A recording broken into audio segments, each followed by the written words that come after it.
Okay.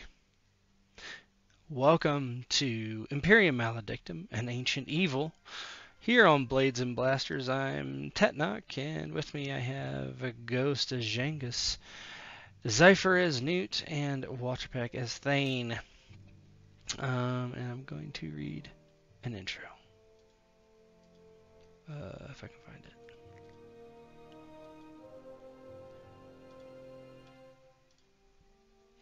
Does everybody see that? Chapter 3. What's in the box? Mm-hmm.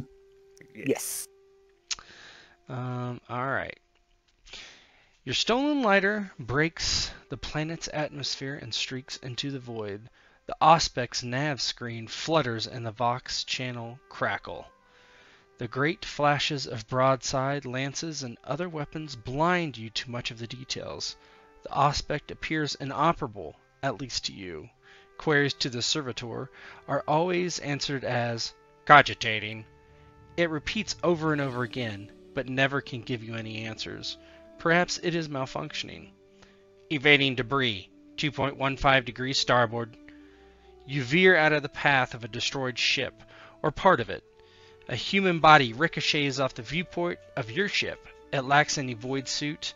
The person's face is swollen so badly that whatever they look like, you couldn't be sure. Their eyes have exploded out of their sockets, their flesh is pale, and the blood stains their ears. Small droplets float off into space away from them. Cogitating. The ship banks hard to port. Weapons lock obtained. Evasive maneuvers. The ship moves this way and that, throwing anyone not strapped down roughly side to side. An alarm sounds and the ship rocks forward as you are hit. Hull integrity 31.56%. You see a blip on the Auspec's disappear. Weapons locked disengaged. Attacker destroyed. Cogitating. Suddenly your Vox crackles with a voice. This is the Black Storm. This is the Black Storm. Unidentified lighter. Make yourself be known or struck from the void. Was it true? Did you see it leave?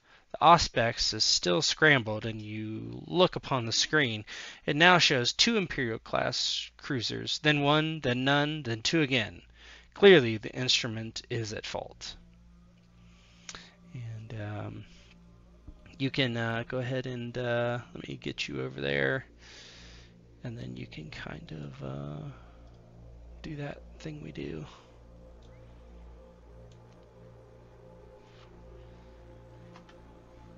Good.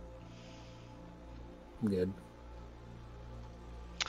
So feel free to respond or roleplay in however you would, as you're in the midst of this aftermath of a battle with debris floating all around through space and some gunships flying about randomly.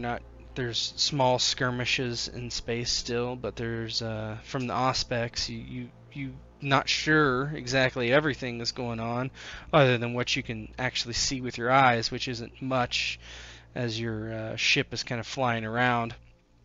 But you're being hailed by someone that's claiming to be the Black Storm. So,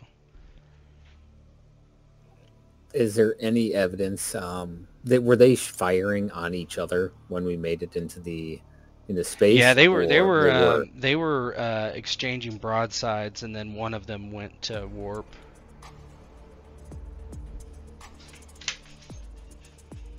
Thane kind of looks to Jengus and Newt. Why would 2 Imperial ships be firing on each other? It doesn't make sense. Well, remember that when I say Imperial cruisers, that's the type of ship, not necessarily any allegiance to anything. Jengus, he looks kind of at where the Vox is coming in at the message. He looks to Thane and answers. Well, could have been an inquisitorial ship come trying to claim their prize. Bumped into our vessel. Saw them as a potential threat. Thane kind of... Oh, sorry, go ahead, Newt. Newt looks at both of them and then looks at the servitor. Respond back! Tell them to stop firing at us!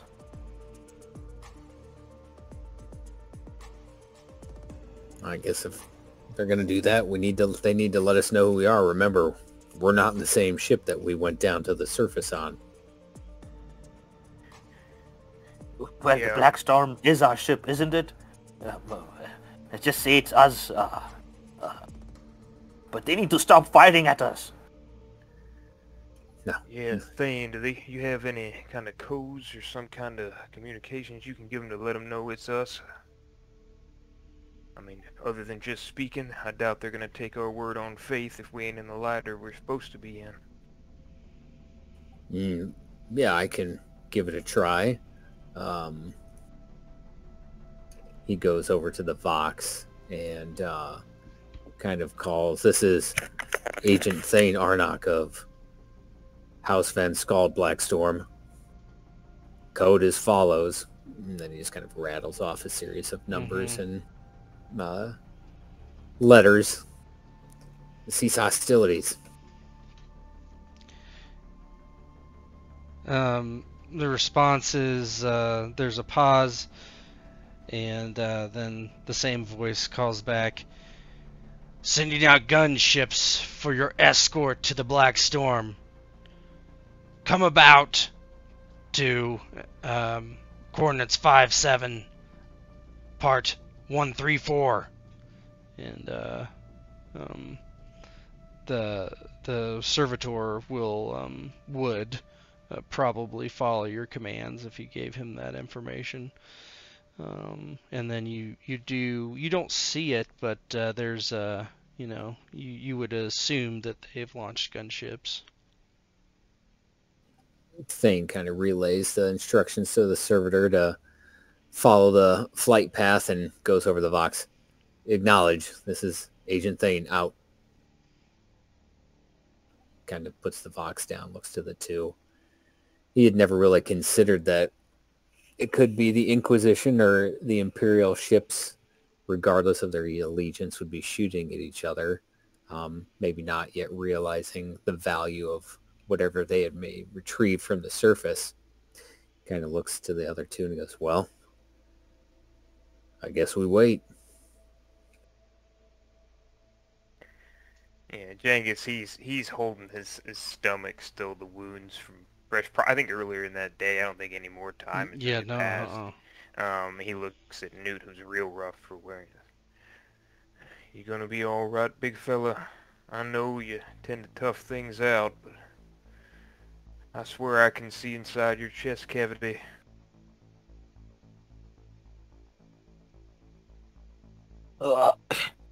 Yes. I think I can make it till the ship. But tell him to stop firing at us. And like Newt seems to keep repeating himself. Unbeknownst to Thane, Newt feels like every time there's a void battle, he's back far, far away on another ship when they're trying to get away from a rogue trader. Sorry. Tell him to stop firing at us. I can't fight. Bullets in the void. They're not shooting at us. It's okay. Whatever happened, it's over. They'll shoot at us if we don't comply, though. Comply. Yeah, the pilot servitor takes that as a command, and it punches in those coordinates, and you see the lighter kind of turn, and you're flying now towards the Imperial class cruiser, and you do see a which maybe you've never seen before. Thane, you probably have seen it. There's kind of a banner that says the Black Void, the Black Storm, on the side of the ship, in ornamental, low Gothic, and you see two gun cutters kind of circle around you and fly next to you as an escort back towards the ship. As Thane looks out, he has kind of a sense of relief seeing the blacks. You said Black Storm, wasn't it? Yeah. Mm-hmm. Yeah, he sees the Black Storm. He's kind of relieved, But he's got kind of this gnawing sensation in his stomach, wondering what was it that they had retrieved on the surface that had warranted not only an attack by Xenos sympathizers, but it had gained the attention of the Inquisition and finally the ensuing, presumably, void battle. But he kind of sits there quietly. He doesn't share his feelings with the group and kind of waits.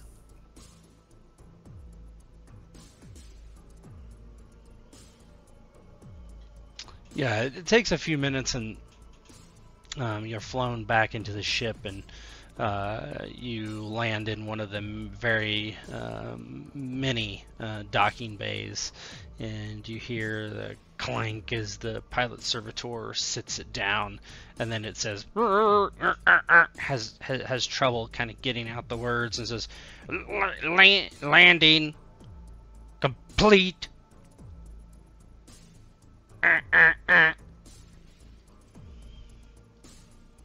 Thane looks at his friends. Well, another successful mission, I'd say. Let's get all of us some attention from the dock and report to Skald the Younger. Genghis nods and he gets up and he offers Newt a hand up and says, "Come on, buddy. We're gonna get you fixed up. Good as new."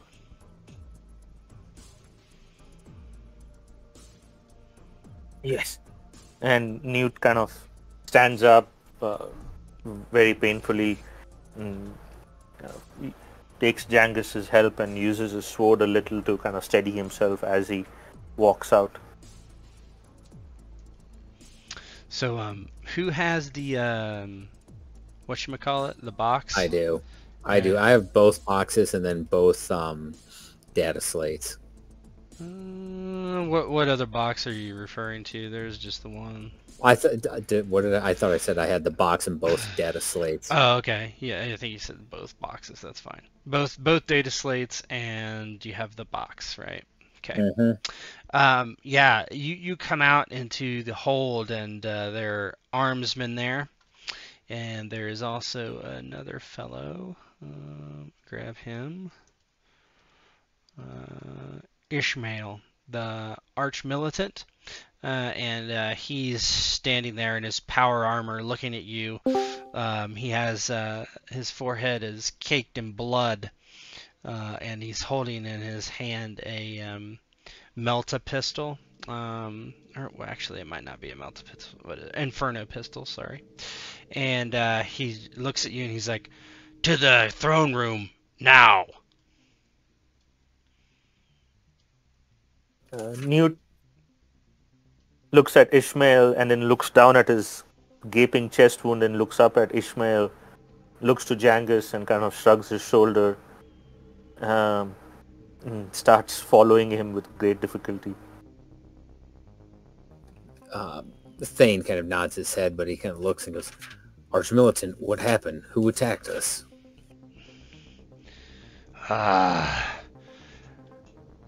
An enemy from the past. I will say no more until we are in the throne room. Come. It will all be explained. Whatever the Lord wishes, he will talk to you.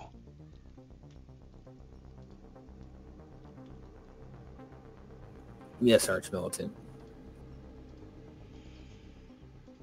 He looks to everybody, and he as you walk, him and his power armor clank, clank, clank, clank is kind of what you hear. You see that there is minor damage on the inside of the ship, and you do pass dead bodies from time to time. Armsmen, you notice some wear the sigil of House von Skald, and the other is either sigilist or wear a different sigil. You can give me a, let's see, what would it be? Probably a lore check, a very hard lore check, to see if you can recognize that sigil.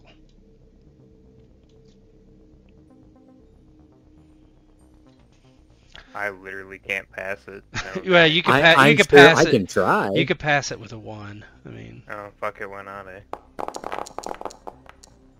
No. Close. Not close. I think actually anything.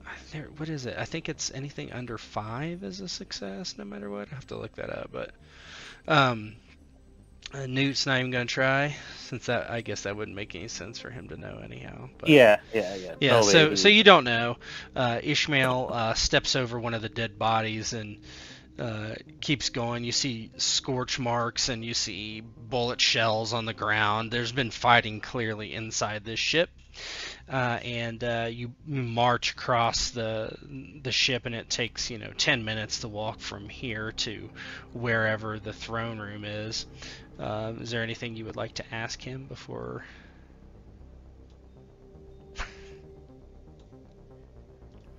He looks and he understands. Thane looks around. He understands that as a soldier, you're informed when you need to be informed, and sometimes that information never comes. And maybe he looks for some of his fellow troopers that have survived over the years from Taranto. But other than that, he's kind of quiet and just exchanges glances occasionally with Genghis and Newt to kind of see what their reaction is. I think Genghis will test the waters a bit. He as they're going along, he looks to Ishmael. Don't mean to be a bother, but my friend and I could use some medical attention. We might have beat up Medicaid. He's waiting for us in the throne room, perhaps. He looks over to the two of you. He seemed very... either he didn't notice that you're injured or didn't care to comment on it. He says, "All is being arranged. Worry not. You are agents of House von Skald, to be treated with the utmost respect, as you deserve. And if you have brought back the prize I think you have, then glory and riches will be given to you. Today was a violent and costly day. Hopefully it is worth the price we have paid."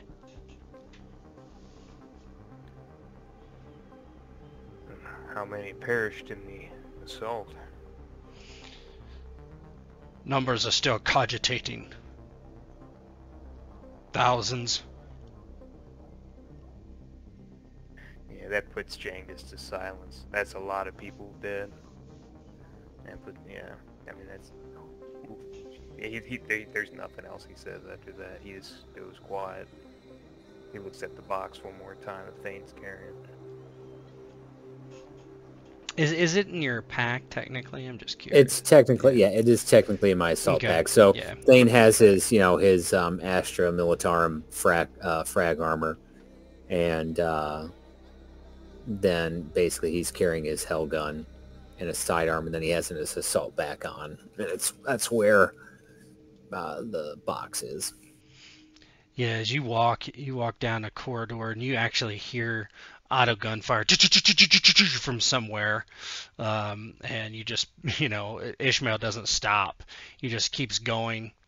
Finally, you go up a lift, and then you kind of the orientation and kind of what the ship looks like begins to change into more grandiose, ornamentational, the red tapestries, the sigil of the house, which is a lightning bolt over a black field, and you just keep going until you pass that red room that you had waited for before. However, Ishmael does not stop. He heads straight to the door, which is ajar, and he pushes it open. He's like, "Inside," and he kind of looks over his shoulder, peeks inside, and then beckons you forth. Yeah, I go in. All right. See this? Yes. Mm-hmm. On the throne, you would expect to see Kranix von Skald the Younger, but it is not him. Instead is a old man wearing full power armor, seated there with a massive skull on his chest. His hair is wispy, falling out perhaps, and is definitely an older individual. Ishmael steps to the side, and the servitor skulls kind of fly away out of his presence. At the base of the throne room is a woman with the side of her head shaved with some sort of tattoo there. She looks close to albino, but has heavy makeup on. She's sitting cross-legged there at the base of his throne, and standing beside him, close, and probably was talking to him, is his who you expect is his son, if this is Kranix von Skald the Elder, and it's Kranix von Skald the Younger. And they all turn and look at you expectantly as you enter. And the Younger says, "Do you have it? Do you have it? Tell me you have it."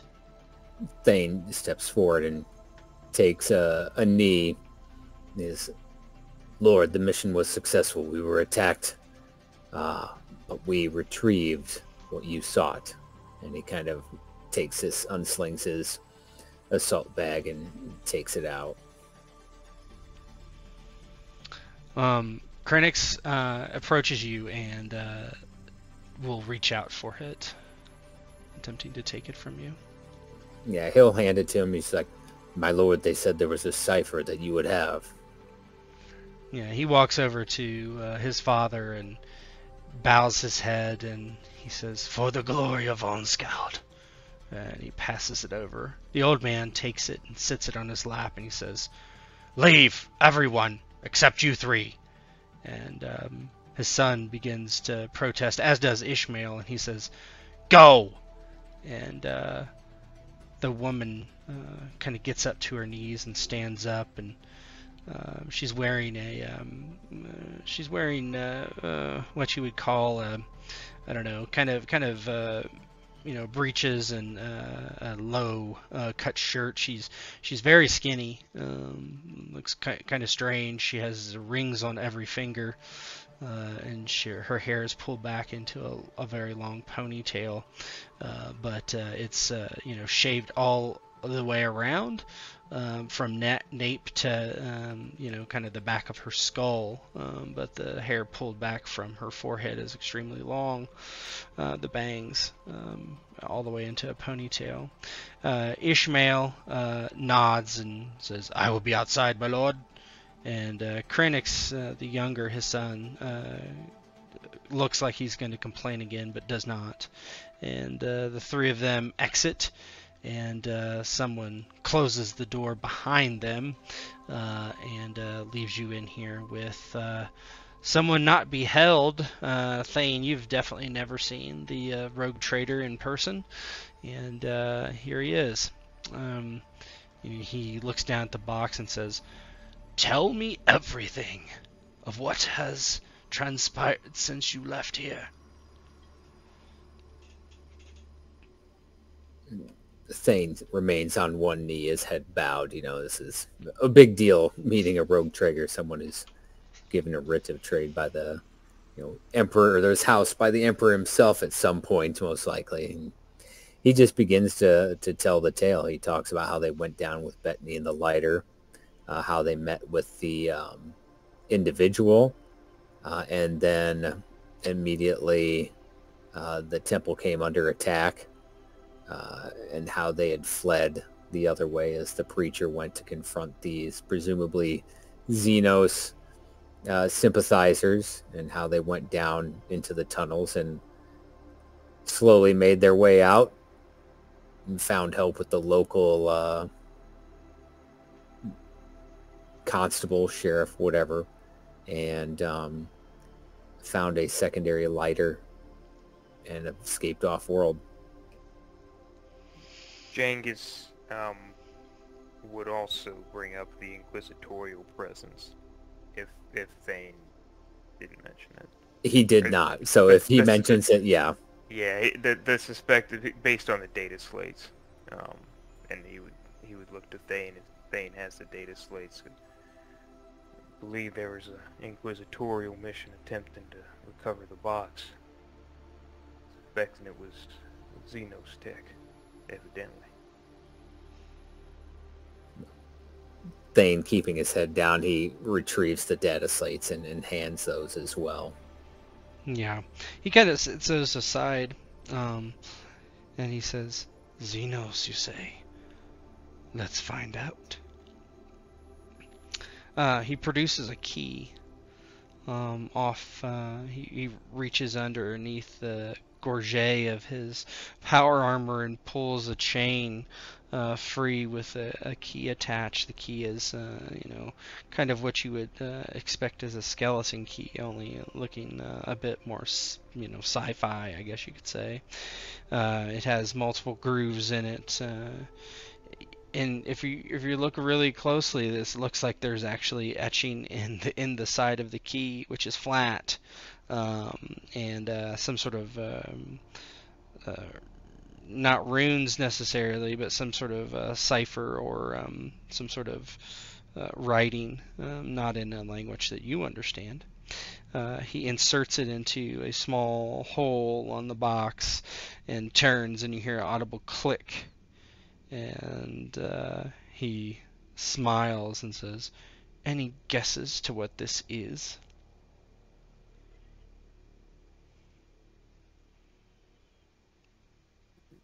Genghis looks at Thane and Newt, see if they have anything they're going to offer, because he just shakes his head.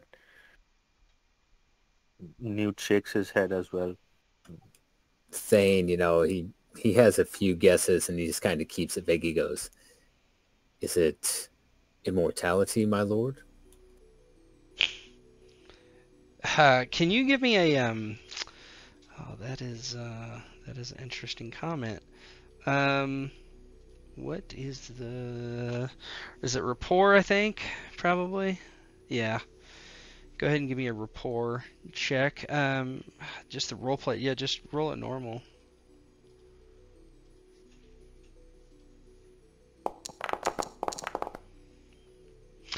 Yeah, you don't get a read off of him, but he turns the box towards you and pulls it open, and it opens without a creak or anything, and just inside you're a bit surprised of what you see. It's actually a ring, a large metal ring, looking the color of silver.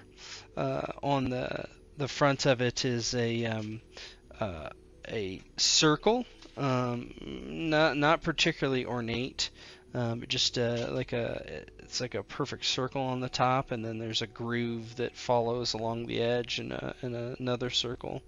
And he says, "If this is immortality," he reaches down and scoops it up, and just without saying another word, just thrusts it upon his pointer finger and clenches his hand a few times and says, I suppose we will find out. And he just sits back down roughly. Thane just kind of looks on in kind of, I guess, amazement or at what a ring would be worth so much bloodshed and violence over, and what the Inquisition might want with it, and just kind of sits back and waits to see what happens. Yeah, nothing happens that you can tell. He does say, you are injured. See to the medicae. Rest your bones. You have done well this day. I will speak to you at another time.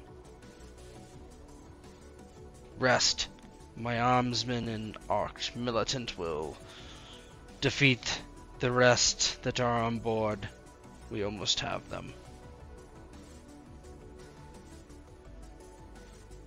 If you insist, my lord, but I am well enough to continue fighting if Need be. He just waves a hand dismissively. It is not worth it. You are agents of von Skald now. You are not Astra Militarum. That honorable vocation is beneath you.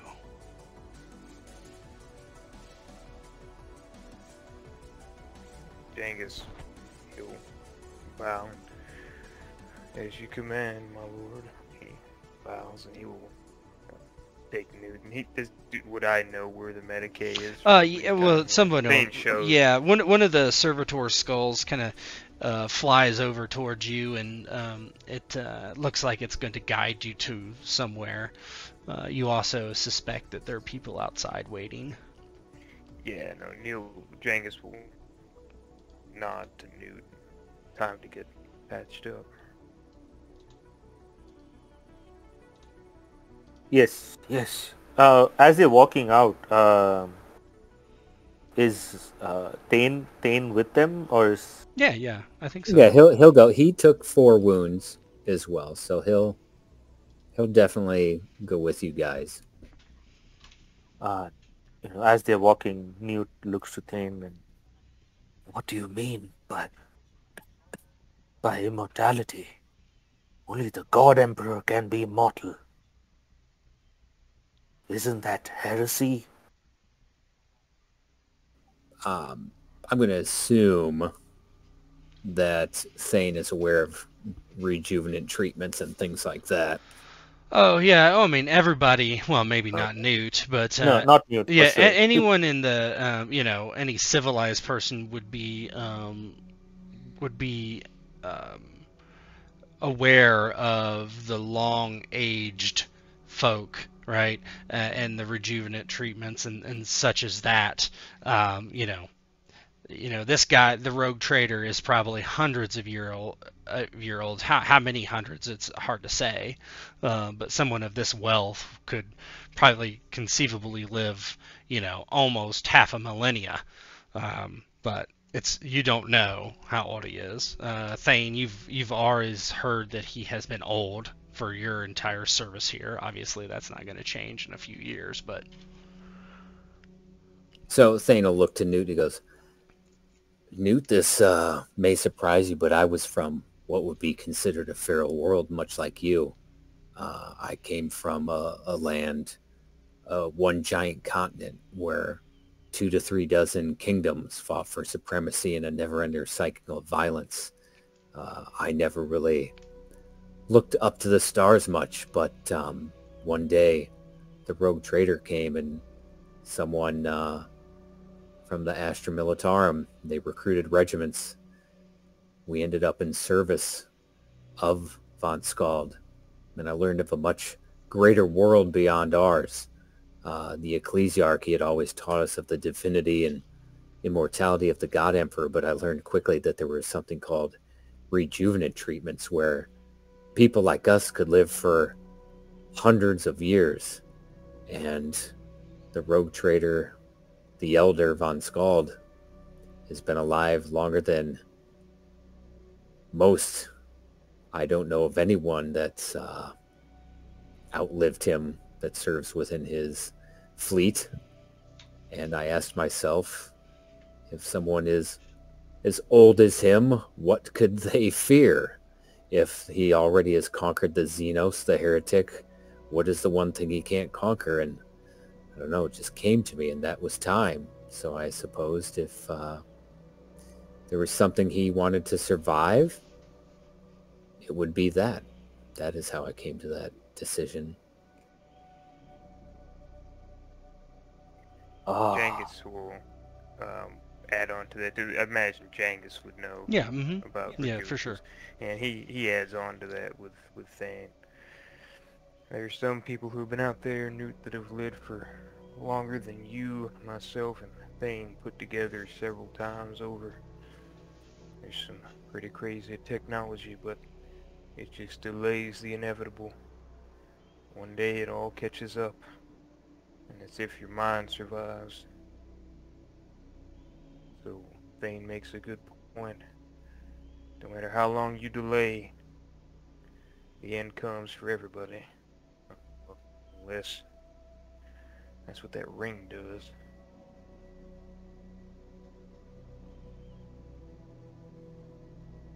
The Imperium of man is truly glorious. Truly glorious. You said,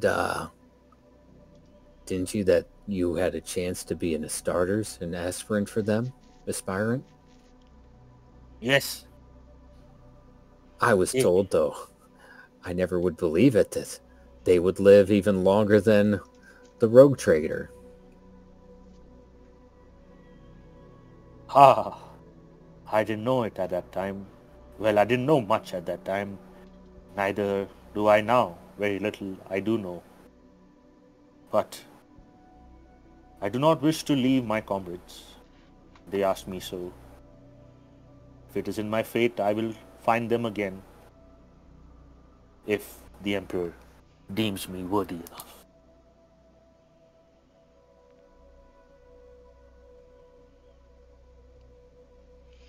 You head out into the foyer and you see Kranix the Younger and Ishmael waiting. The girl who was unnamed to you is gone. They both look expectantly as you walk out, and Kranix steps forward and says, "What did he say?" He told us to go seek medical treatment. Yes, of course, but what did he say about his prize? Did he show it to you? Yeah, he did show it to us, but What was it? that's my eyes. It was a ring. A ring. Yes, he it will was stop vain. time. It will stop time. He twirls his mustache. What do you mean? Shankus looks at Newt. He just lets Yes. him go. I'm just gonna let him go. Yes. Basically based on the explanation Thane gave, right? So Newt looks at him. Yes. Time comes for us all. This ring will stop it. It will live. It will help the master of this fine house live long. Kranix, he steps forward and he gets close to the three of you and he says, "He told you much. I am surprised. He must trust you." He said we are the agents of House Von Skald. Well, We live only to serve. I am glad. Yes, go heal your wounds and rest. It will be a great feast in the honor of my father and his reawakening, his rebirth. Go. I will send you pleasures of the flesh of the finest Amsec foods, whatever you will.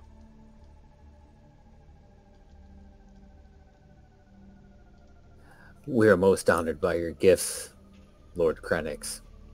We will tend to our wounds and humbly accept your gifts. To an infantryman, drinking and whoring, that's like music to his ears. So, I mean, he's all about it. He's very excited. Yeah. So, unless you have anything else to say to him. I think Newt explained it about as well as Yeah. he could have. Yeah, he did. On I conjecture. think that pretty much covers it. Yeah, perfect. Yeah, so you do get taken to the Medicae, and the servitors and the Krychurgeon, or however you pronounce that. They work on you, and Newt is hurt the worst, but they take care of you, and you're laid up in the sick bay for a couple days, and eventually you're all released from from the Medicaid and sent to the barracks for your R&R. You're told not to do anything strenuous as you are still being patched up. You'll wear these scars, particularly Newt, for the rest of your life from the eviscerator that tore at your abdomen. And let me get you over to the barracks where you are by yourself. And there, okay. And you can talk amongst yourself. You've been surrounded by servitors and people for the last 2 days. There's no time for you guys to really have a private conversation. But here's part of the barracks.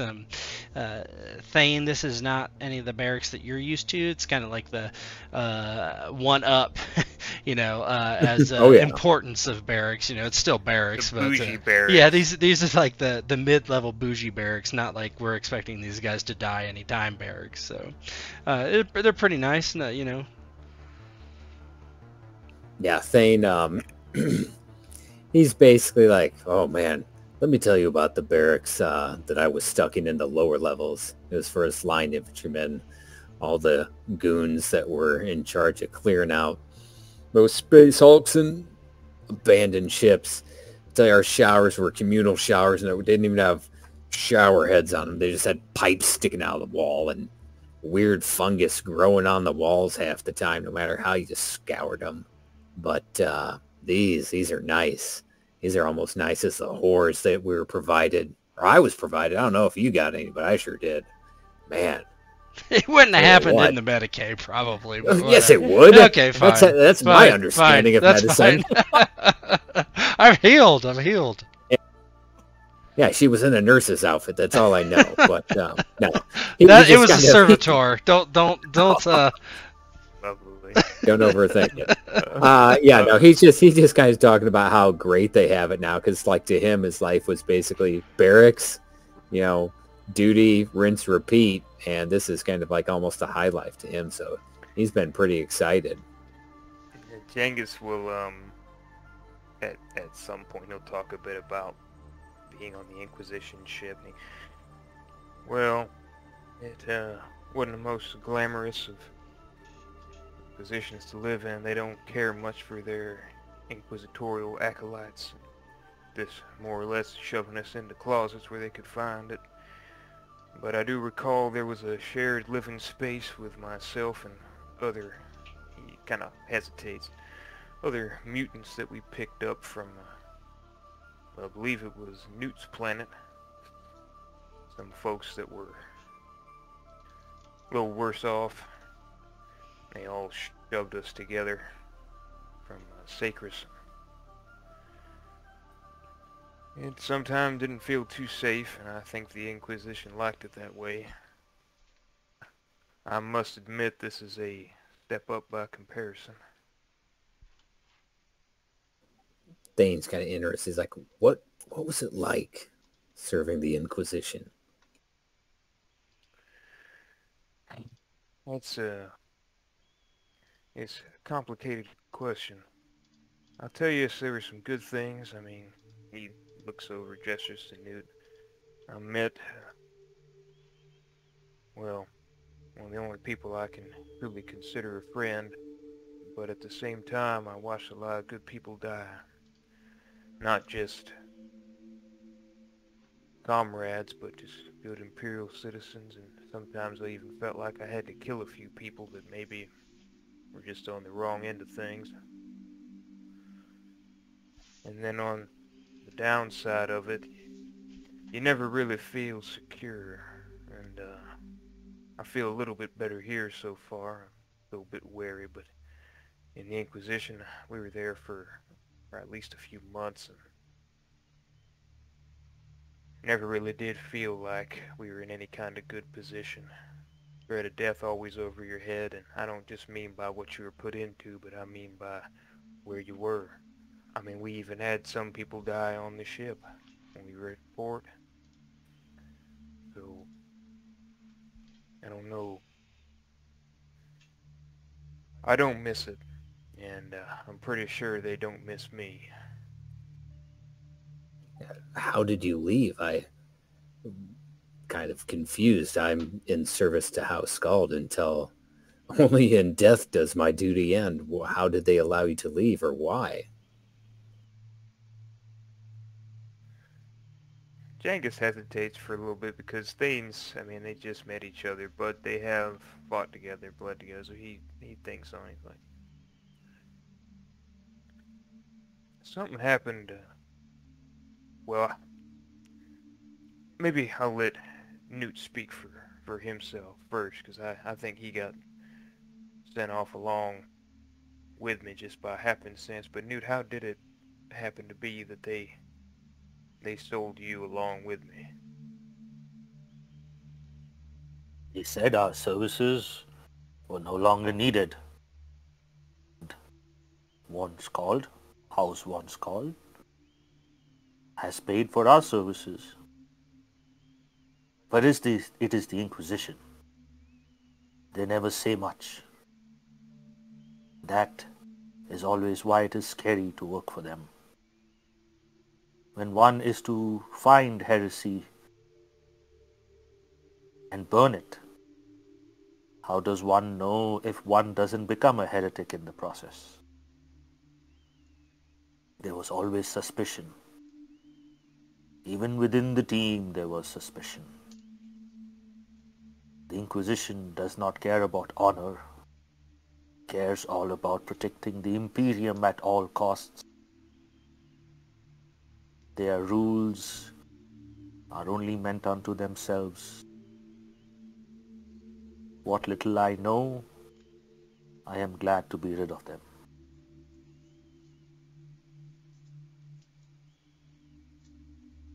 And as for myself,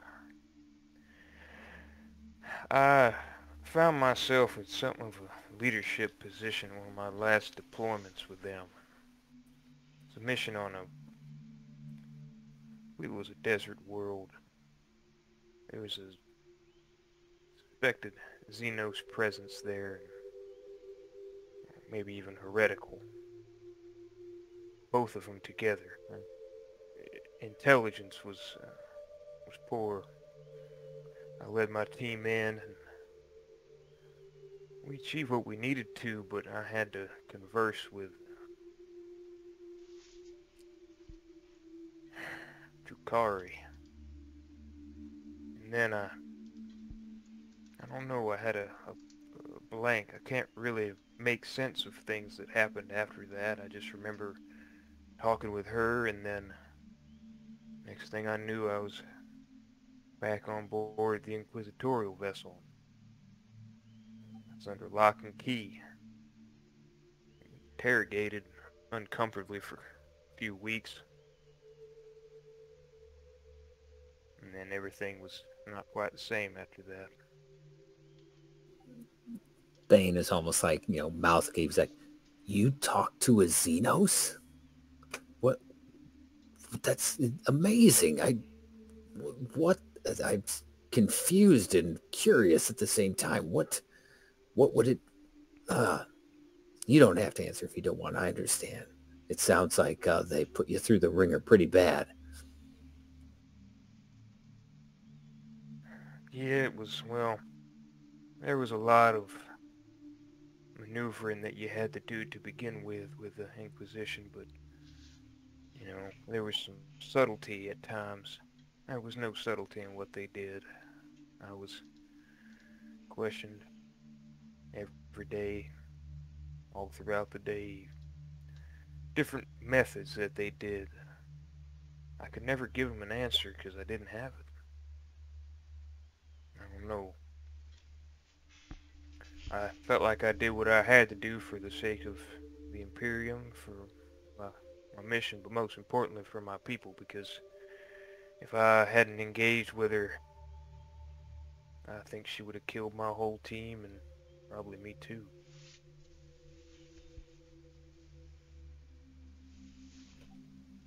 I've never met one of these, what do you call them, Drukari or Eldari? They seem to be very odd creatures.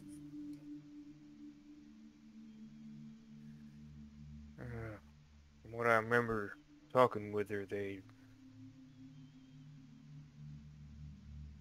definitely a world of difference.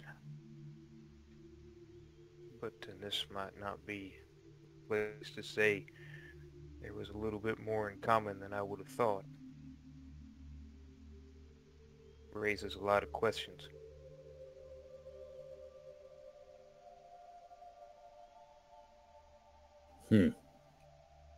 Well, hopefully now that you're agents of Lord Kranix, that kind of questioning and treatment will be things of the past. I believe that we truly have impressed Kranix the Elder, and we'll be entrusted with more missions in the future and hopefully well compensated, as it sounds like we're about to be. As you say that, the door actually opens. There's a beep, and it just slides open, and a man steps in. He's wearing pretty ornate garb. He has a cyber eye, and he gives a slight bow, and he's like, "Agents, I am Decimus. I have been sent here to bring you items for the next few days, and particularly an event that you are all required, if you will, but invited to attend. Lord Kranix's ball to celebrate his victory both in the void and in his reclamation of the item." Is this just like a random guy, or is that like the Aquiri maybe to, or how we pronounce it, to Lord Kranix? Or just some, would Thane know this Decimus? I'm confused. Who are you talking about? The Decimus? Yes. Oh, he's probably a seneschal of some sort, some sort Gotcha. of administrative guy. He actually snaps his finger, and a couple servitors bring in a couple crates and sit them down. Thank you, Seneschal. We will be honored to attend the ball of Lord Kranix. Tomorrow. Jangus will take a look in the crates. Is it like clothes? Yeah, it's food, like very fancy, refined clothing. Puffy shirts with puffy cuffs and high collared, and any kind of like thing like that. Sort of very what's the word? Colonial almost in real life terms. Very Victorian. Yeah, Victorian. There you go. Victorian Yeah, military. yep. And there's like wigs. There's all sorts of. Jangus looks at it, and he is trying to picture himself wearing this froppy shit, and he just can't seem to put it in his... He looks at the seneschal, looks at the shirt, and he's trying to think of a way to not be disrespectful. He looks at it and he's like, with, pardon my asking, Seneschal Decimus, but are we required to wear this attire? He shrugs. I was not told one way or another. Jangus breathes a sigh of relief. Oh, very good. Well,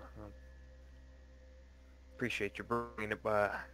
He does not seem to make any effort to pull any of it. He looks at your clothes and he's like, "Would you like something else? Your clothes are scorched and marked with blood and guts. That I would suggest not wearing." Would you happen to have something more in line with what I'm presently wearing? I am not a tailor, but I will send someone. I would appreciate that mighty kindly, Decimus. Thank you. Since we established we were in the med bay for the last few days, as he's kind of rifling through the clothes, deciding what he's going to wear, kind of looks up to the seneschal and he goes, "You said that's tomorrow, right?" Yes, Okay, 1800 standard hours. we'll be there. I was just curious though. Lord Kranix the Younger promised some other gifts. Now that we're out of the med bay, I was just seeing if we were gonna get those soon. He smirks and says, "All in good time, Agent. I have no ability to give you what you seek. As far as gifts from the lords, whatever gifts they have in store for you is their own mind and not my own. If you wish to ask them yourself, I'm sure you can tomorrow." Oh, I was just yeah, of course. I was just gonna say if you saw him, maybe let him know that we're out of the med bay and good enough to receive our rewards for Agent the mission. Thane, do you believe there is one thing of importance on the ship that the masters do not know? Certainly, Of course not. both lords know that you have been released from the Medicae. Worry not, you will get your just deserts.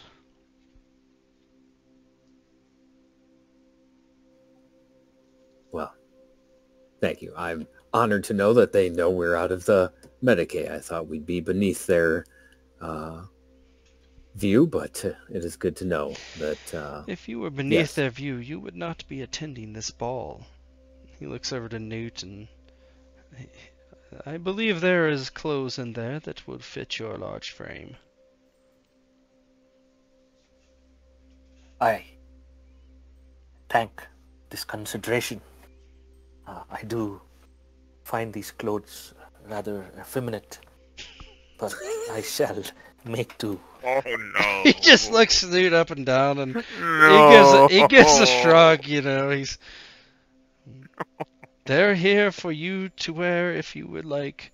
Otherwise, you will certainly stand out amongst the partygoers. I will leave you to it.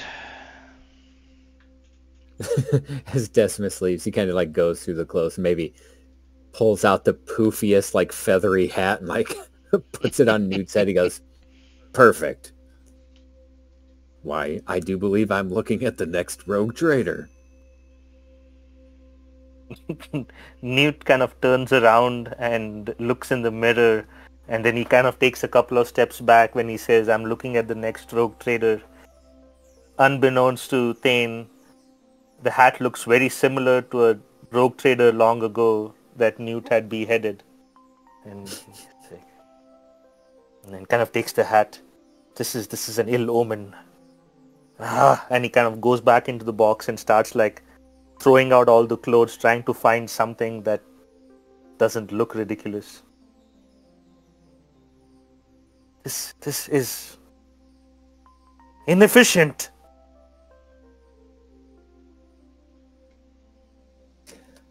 You'll find out, my friend, that parties like this are full of inefficiencies. It's not the efficient battle garb that you and I and Jenghis here are used to wearing.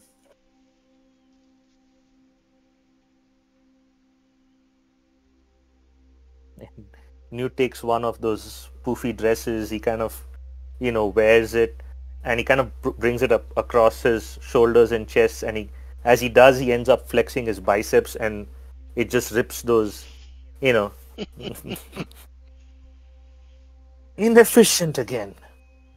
What you could do, Newt, is you could take one of the bigger ones and cut off the sleeves. That way you could kind of, you could still have that puff, right, that they're looking for, that prim proper. You could show off the muscles as well. Yes, Jangus. Wise as always, I shall do that.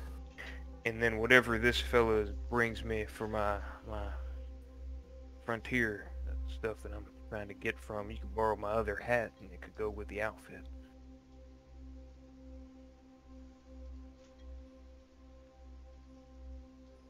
Yeah, he brings you just kind of a set of, not exactly probably your taste, but less gaudy than all the rest for sure. Saloon wear. Some saloon core garb to wear, sure. We'll take it. I think he'll keep the... He might wear a little bit more reserved mask, to, as opposed to the crazy shit he's got on right now. Yeah. If there's, is there anything you want to do before the ball? I think Jangus will... Jangus is actually going to inquire about Bethany and what happened with her, because they were getting on all right. Yeah, They have you an learn idea that that lighter was destroyed. Oh, damn. The only thing Thane would do, just kind of listen to, maybe go down to his barracks, or just kind of listen to rumor on who actually attacked the Black Storm. Yeah, let's see. Let's see if you can get what kind of like role there is for carousing type of thing. Presence? Presence with a routine presence check? How about that? Routine presence, alrighty. Nope. Yeah, everybody's a bit tight-lipped about it. He just keeps it to himself, wondering if maybe someone will say something at the ball tomorrow, or there'll be some sort of grand announcement, but not finding anything, he accepts that and goes, picks out the, I don't know, something ostentatious or that'll maybe draw the eye, something well above his pay grade, so he's not 100% sure what to pick out, but... Newt, anything you want to do? Yeah, I would like to make a roll. Yeah, sure. Let's see how this goes. Uh-huh. Uh-oh. Hey, he needs to go down to the techs and hand him that eviscerator. Oh, yeah. Oh, shit. That's right. Well, no, it was on the lighter. I'm sure they took Yeah, it off. they went through the lighter for sure. Probably deconstructed Oh, that. no. Oh, my Oh, God. okay. So basically, Newt, he kind of finds one of those training and sparring rooms, Mhm. and before the what do you call Well, the ball, just like how these guys, like, before they kind of go for a bodybuilding show, they kind of Yeah. work out and oil themselves. So Newt's going to go there because in his homeland, before they go for some major event, they all have to work out so that the veins will all be like showing off and the Yes. muscles are showing off. So he goes to he goes and tries to work out, and is moving his sword around and ends up like busting a few stitches on his abdomen. They said not to do any physical Yeah. activity, but Newt feels that the ship is sometimes full of people who are not Newt, and they do not understand the physical requirements of somebody like Newt. But now he understands why they asked him not to work out, and he kind of comes back to the room like hunched over and kind of like limping in, and he looks to Jangus and Thane. It seems I have hurt myself. I do not think the Medicaid did a good job. And he takes what looks like a cummerbund. He doesn't know what a cummerbund is, and he starts wrapping it around his abs. And somehow it looks fine, but it, if you give Conan the Barbarian access to a tux, and imagine him dressing in that, that's exactly what Newt looks like right now. outstanding. Unbelievable. Yeah. One other thing I'd say Jangus does, he will try to do some just light. He'll try to find some light duty to do around, just to kind of stay busy. He doesn't want to. Jangus doesn't want to appear like he's above the regular crew, even as an agent. So he'll try to find something to get into that. Yeah, you can find Balance. something probably like, there is a mop-up of dead bodies that Yeah, sure. the servitors and people take care of, and there's there's people crawling around in the guts of the ship to make sure there's not people like hiding there, so you could probably get into something I'll like that. volunteer for those. Yeah. And fuck, if That said, do I happen to see anything like doing the body detail? Do I happen to pick up anything about the body? Well, you do see that they do have some of them. Most of them are dressed in that black, black body glove or flak armor, without any symbols. But there's some that look like maybe they're some sort of officers or something, and they're dressed more kind of ostentatiously, and they have some heraldry on their clothes. It looks like let's see, a fist. It's actually a power glove on a red field, and the power glove is open with a like kind of looks like a crystal ball or maybe a planet in the hand. And you could steal something like that. Nobody would bat an eye. Yeah, I think as I'm taking the body out, I'll want to research it later. It's not jumping out as inquisitorial, is it? In any sense? No. Okay. Yeah, no, he'll pocket it, and at some point in the future when they've got time, he wants to take some time away from all of it and maybe try to enjoy this ball, and decompress a bit. But he'll pocket it, do some independent research later. Sure. The days pass. Besides Newt tearing a stitch and Jengus crawling in the guts of the ship, you guys get a nice hot shower, and you kind of think back about Claudia, how she wanted a shower, and you kind of wonder what happened to her, kind of offhand. But the time does come, and a page or a servant comes to your barracks and offers to lead you to the grand estate room.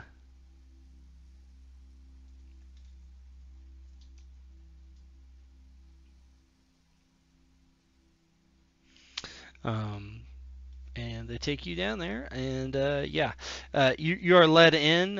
You already hear the clamoring of people there. You're not the first ones there. You have no idea who most of these people are. There's probably a good 40, 50 people there already. You see Decimus kind of at the door. He's with the data slate, and he's got I don't know what you call him in 40K, but essentially a stylus, and he's tapping on the screen as you assume he's counting people who have come in. And there's like dancing, and you hear this music, very kind of orchestral, or however you say that word. And there's huge just tapestries and things hanging down from the walls, and servitors are going around with trays serving people, and there's also actually real people moving around as well to help out with the ball. And you can go ahead and tell me how that looks. So Thane goes in, and the costume he had picked out was like this oversized, large, flat beret that had like a metal frame in it, and it was decorated with like maybe an amulet and dyed bird feathers. And then he has like this super baggy shirt with maybe like a sash over it and medals that who knows what they even represent, but they're on there. And yeah, you fit in perfectly. Yeah, maybe some ridiculously bright pantaloons with bear paw boots and something like that. And to finish it off, he has the equivalent of a pimp cane. Oh my god. And he just goes in there and he's like, he just picked whatever's the most ridiculous. Yeah, you see two people like see you, and they like are whispering to each other, and you catch them saying, "Oh, this is must be new fashion from the Imperium," Man of humble means. But yeah, he's just like kind of taking it in. He tries not to make too big of an ass, but apparently the style choice was correct, and he just kind of does mostly listening, but talks occasionally when spoken to. And makes him sound a little more important than he probably is.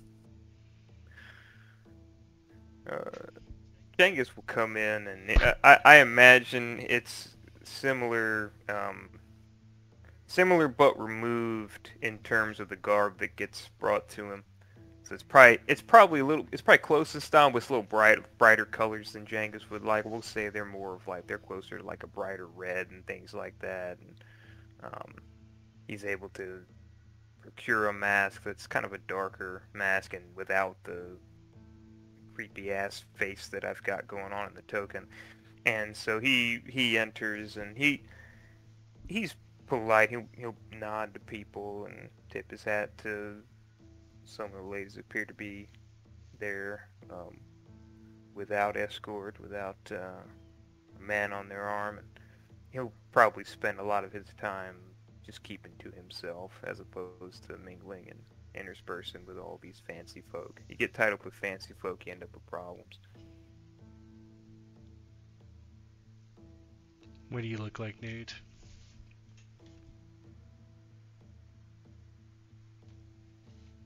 Newt wearing a very frilly, frocky shirt, and the arms of the shirt are extremely poofy, but they're not as like when you look at everybody else in this ball, it truly is poofy. In the case of Newt, it is just a tight sleeve on a large bicep.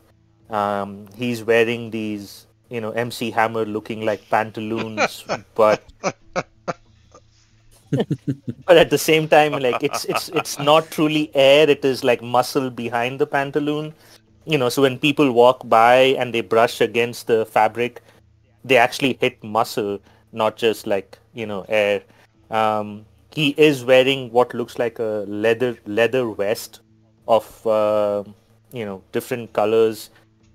But the leather vest is kind of tight, so it looks like he's wearing a corset. And he's not wearing a hat. He tried the hat on that Thane recommended, but it kept bringing back memories of a beheaded rogue trader, and he did not wish to bring ill omen to this gathering. So he is much more sparsely dressed than everybody around. But in his mind, he is overly dressed, and he's continuously like adjusting his shirt, adjusting his pants. The inseam is really, really small. It does tend to ride up a little, but he kind of uncomfortably makes his way into the ball.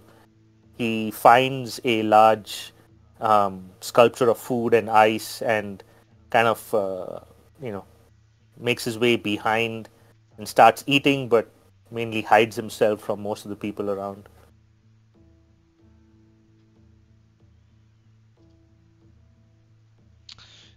Yeah. You see some people, you see Ishmael and Titus, another seneschal. Titus is the seneschal you met with Kranix von Skald the Younger earlier when you came here, so you assume he's maybe the head seneschal or something to that effect. There's a ton of courtiers that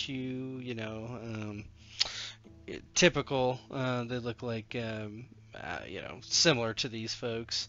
You don't know who they are. You wonder how much of an import they are because they're just kind of all drinking and partying. Essentially, you do see a strange woman, Awela, there, and she has this ornate headdress. Kind of this face paint. She's very tall and very lithe, wearing a kind of almost like a body glove, not armor-ish, but and she holds this very long-stemmed glass in the hand with some sort of blue liquid, and yeah, you kind of get the sense of a little bit of unease around her. Just kind of something about her that puts you off. Yeah, you can role play amongst yourself. Is there anything you want to specifically do? Anybody you want to talk to? Genghis will what kind of foods are Oh, all being kind served meats. now? Yeah, just Mhm. basically anything you could really want. Wine. I There's think amsec. There's. he'll definitely get just glass Amsec. Um, he'll get just a full meal plates, whatever kind of steak that they've got there. Um, just whatever kind of meat and potatoes meal he can scrape together from how Oh yeah, ostentatious you all can this get is, pretty much anything you along want. Yeah. along with like a slice of cake. And he will sit down and he will just at a table, none in particular. Probably one doesn't have a lot of people, because the people look too close at him, they'll see what he's got going on, and he just keeps to himself for the most part, eating at his table. Thane will talk to people, to various individuals. He knows not to bother, someone like Ishmael or the Seneschal Titus or um, Decimus. He will try and find out who Awela is. Is that how you pronounce Yeah, it? Awela. Um, Yeah, somebody mentions that she's a psyker. Um, Everybody seems to give her a wide berth. She doesn't look like a navigator. She could be perhaps part of the astropaths, but you're not totally sure. the only other thing he'll do is, as he's talking to individuals after discovering she's a psyker, he'll try and describe, either look for Mistara or describe her and try and find out maybe a little bit about her, if she's another agent, or Go ahead and give me if he's a presence check to see how you can carouse and kind of Awela being a psyker is a very it's not obvious. obvious. It's obvious. Nobody cares. They just know to stay the hell away from her. Ooh, Yeah, that's good. So when you talk about Mistar, you don't know her name, so you kind of describe her in one of the courtiers. She says, "Oh yes, she's the Lord's favorite, his companion, courtesan, if you get my meaning." I do. I didn't know if she had any other specialties other than being the favorite of Lord Kranix. There are rumors, certainly, that she is skilled with a blade and intrigue, of course. No one's quite sure where she came from, but she's been here for several years now. Most interesting. She keeps to herself, mostly. If her eyes fall upon you, sometimes that is the gift of death and nothing else. Well, then I'll be sure to avert her gaze, as I would like to live a long time in service of House von Skald. But it is most interesting, as I have been with the rogue trader for almost a decade now, and I believe I've only seen her once. Well, how many times are you either in his personal chambers or the throne room? I would guess not too often, although I would ask, where did you get these fineries? I love the cane. Oh, this, I've had it for a long time. It's a family heirloom that I've carried through the generations, each the eldest son of my family. Oh, well, It's quite excuse my dashing. ignorance, but I'm sorry, I just don't know who you are. What family do you hail from? Oh, I hail from the planet Taranto. You've probably never heard of my family, but I, like many people here, am an agent or a servant of Lord Kranix. And you are? Oh, my name is the Zen Courtier. Ah, interesting. What planet is that from? Oh, What etymology is that? It sounds familiar. She says, my name is Rebecca. Rebecca of House Hastings. Oh, well, pleasure to meet you. It goes to like some sort of flamboyant bow or whatever the equivalent custom is. Yeah, she just smiles and gives a nod, and she says, oh, I will be certain to talk to you later, perhaps for a dance. Are you much of a dancer, sir? He lies. I've been known to partake in dancing from time to time. Well, I'm sure you're well versed as well. of course. It is one of the first things that is taught to a lady of good standing, as when she is growing up. Perhaps we shall share a dance later. Excellent. I look forward to it. She smiles and looks up and down. You're not sure if she's checking you out or checking out your clothes, but she finally kind of melts into the crowd around her, leaving the three of you near a table where Zhengus is just stuffing his face. I have something, but I want to see Yeah. if Newt has something first, because Go ahead, Newt. Newt is standing tall behind these. I'm assuming that the food is placed on like towering plates and like Yeah. There's very gaudy. there's a mix of like the food being at tables. You think of a seafood tower, only like times 10. Stuff like that. And then there's servitors and also servants coming around with random things like drinks and hors d'oeuvres and. Yeah. So being perfectly in character, this is the second time Newt is been to a rogue traders ball. The first time he killed the rogue traders, so obviously there was no instructions on what is the polite way to eat in a place like this. So he's just by the food table, just he doesn't have a plate in hand. From where he comes from, it is a community table, community food. So he just picks food with his fingers and he's eating. It's basically whatever the polite way of eating here is, he's doing the exact opposite. Well, another thing to remember, Newt, is that it's very important for etiquette to make sure you behead the host before you leave. So make sure you find Kranix before you go.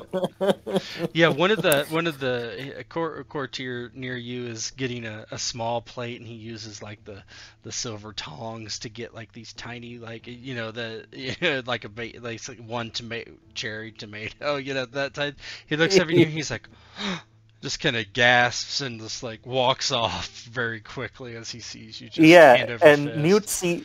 Newt sees him like take a cherry tomato and he looks at the tomato and he's like, his face is like, what curious thing is this? And he takes, his big meaty beefy hand, puts it into the bowl of cherry tomatoes and grabs a fistful of it and then starts eating it like, peanuts, and he's looking around. It's just, he's neither smiling nor like tense or whatever, but he's just has this look of like confusion as to what is this all about. Yeah, Jengus, what you got? Yeah, Jengus has been eating. He mulls it over a bit. With Ayla being there. Am I saying that right? The AU is pronounced OW, so Owela. Owela. Okay. Owela. Okay. So yeah, he if I were to approach people around and inquire about Owela, I would find out the psyker. Yeah, she's served on the ship for some time. She's a psyker. No one mentions that she's an astropath, which is like a lot of the psykers on a ship, but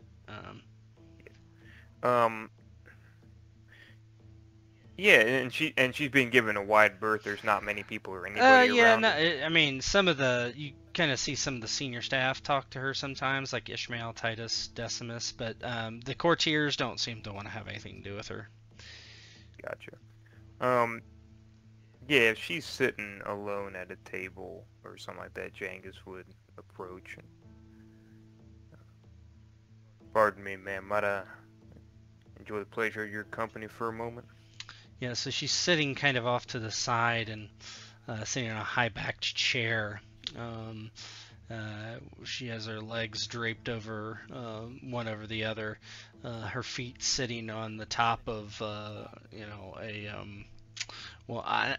servitor ottoman, if you will.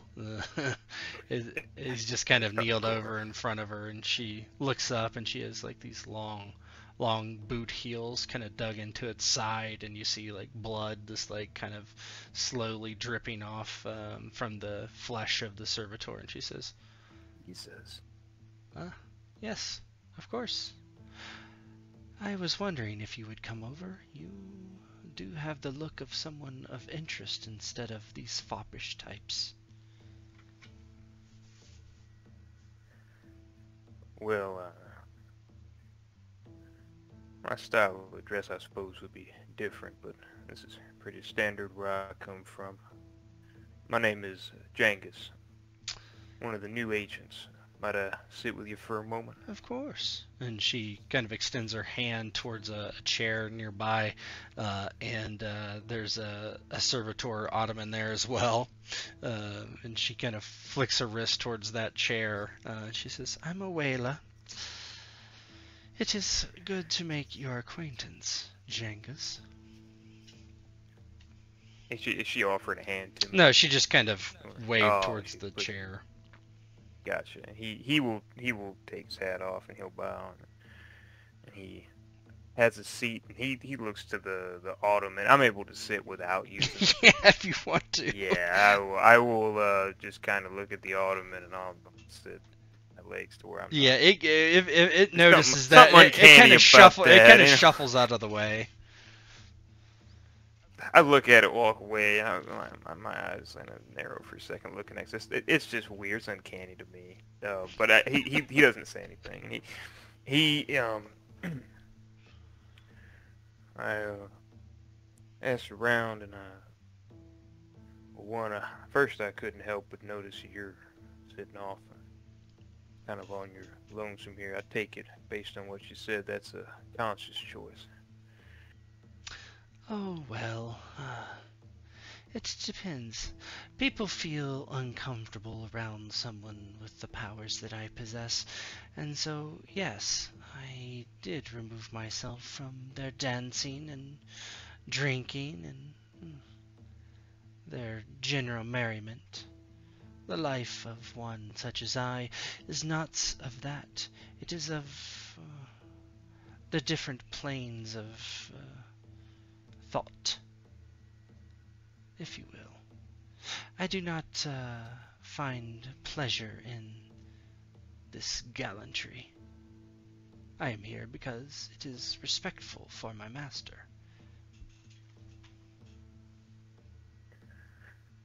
I see. I wondered if you wouldn't mind, what exactly do you do? I heard people around mention that you were a psyker, but not one of the astropaths. Yes, that is true. I do whatever my master bids me do. But looking at the God Emperor's light and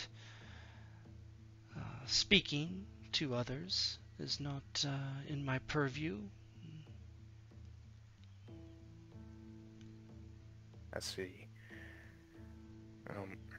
I wanted to She cuts in, she says, perhaps, so you're wearing a mask, right? And she says, yeah. why do you cover your face? Do you have some sort of horrible scars? Well, to speak plainly with you, I am a mutant. I tend to have some slight differences in the way I appear, particularly around the eyes, and for the same reason as you, removing yourself from the company of others, I tend to make people uncomfortable if I'm not wearing a mask. Were you always a mutant, or did you suffer some form of corruption? Oh, you think so? She says it like it's kind of Well, matter-of-factly. Wouldn't care either way. as far as I can remember, I've always been this way. My eyes and, well, Somebody said I move right faster than most people, but I just chalk that up to training and maybe my folks, but I don't know. Never met them. And here you find yourself in the employ of the rogue traitor. He takes all sorts of strange folk into his employ. I wonder where he is. Good question. I had a question for you with your expertise. Perhaps seek some advice or some kind of help. No. Tit for tat. You ask me a question, I ask you a question. Absolutely. And before I ask, I would say that I wouldn't expect this advice to be for free. If there would be anything that I could assist you with, help me with this situation, I would be willing to consider it, but Well, I can only know what something is worth if I hear what the question is. What is the price? well, I came from the service of the Inquisition before this, and there was a mission I went on that I can't rightly remember all of. It's part of the circumstances that brought me to this particular vessel and into the employ of this house. I'm trying to better understand the gaps in my memory that I can figure out what happened. And you would like me to help you? If it's something that would be within your power to do, I would be extremely grateful for that. I feel like there's something missing that I need to know about. Well, I think that is something we can try together. It is something I think that I could potentially help you with, depending on why you cannot remember. But not for this day, at this place. Perhaps you will come to my quarters, say tomorrow. I would like that very much, yes. She smiles and shows her teeth, and they're kind of blackened. She has a off-putting appearance, as psychers do, but she has a natural beauty to her. But she opens her mouth, and the black teeth, not rotten. Either they're some sort of painted. You don't know if it's some sort of ceremonial thing or just something, the power of the warp. Who knows, right? Warp shit. Yeah, warp Yeah, fuckery. who knows? But she says, I would be very interested in this. And as for repayment, well, I will have to think about that. Truly. If it is something that is within my power, I, again, would be willing to consider it. Would very much like to know these answers, and I thank you for your time. Of course. I do wish you a good enjoy yourself at this ball, and we will speak again tomorrow. And she says, I will have one of my servants send you a communique about where my quarters lie. He will tip his hat, sensing the conversation is at an end. Thank you, ma'am. I will try to enjoy my evening, and I hope you do the same. I will see you soon. She nods, and she absently, you see, kind of reaches down and is petting one of the tufts of hair on the servitor, just kind of idly playing with it. Odd. Yeah, and you kind of walk back to the table, and Thane and your eyes kind of track him from the psyker back to the table. Genghis is fine. That was that's obvious. Yeah. Oh shit. So, you see, finally, Kranix von Skald the Younger walks in, and he looks very, he has this kind of excited look on his face, and he walks over to Decimus and says something, and the music cuts off, and Kranix grabs, he kind of walks over to this apparatus. It's some sort of vox, and his voice is kind of echoed over the room, and he's like, "Attention, attention, good loyal and leal servants of Haas von Skald and honored guests. Please, please, gather round, and he waves kind of everybody to kind of form this semicircle facing the door. And are you going to gather with everyone else, I'm assuming? Yeah, Thane will gather and kind of see what's coming through. And yeah, Newt will gather as well, but be at the very back. Yeah. he Kranix, he smiles and he kind of gets rid of the vox and just kind of like he's almost yelling. It is a grand day for House von Skald. I am extremely excited. We have a victory in battle, and we have a victory of what we have long sought from our master. And today we will grow even stronger. And everybody's clapping, cheering. He's like, he kind of settles him down. He's like, now let my father, Kranix von Skald, show you what we have fought so long for. Let us see him in all his glory. And he walks in, or a person walks in that you do not recognize.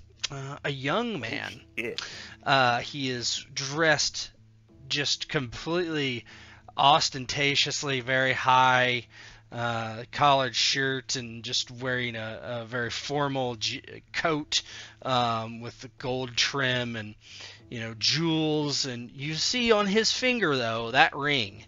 He has other adornments, but that ring, and everybody is just like cheering and clapping for Kranix von Skald, the rogue trader. And what is your reaction? Thane claps along with everybody else and cheers, and he looks and he sees the ring, and he is kind of surprised on how accurate he apparently was.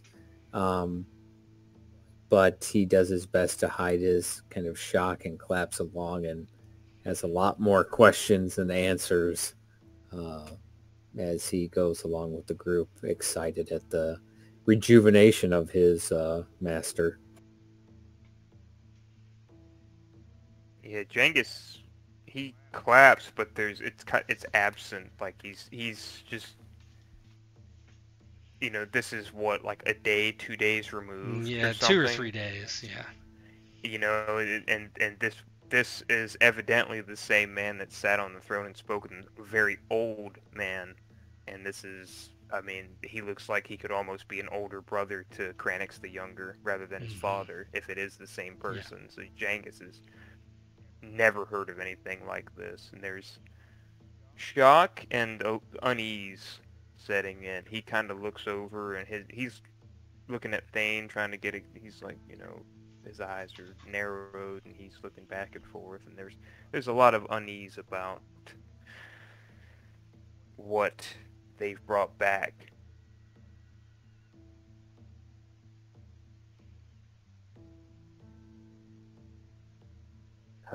Newt looks at that, and he remembers Thane's words, but he cannot believe what he's saying. Thane said that it takes care of time,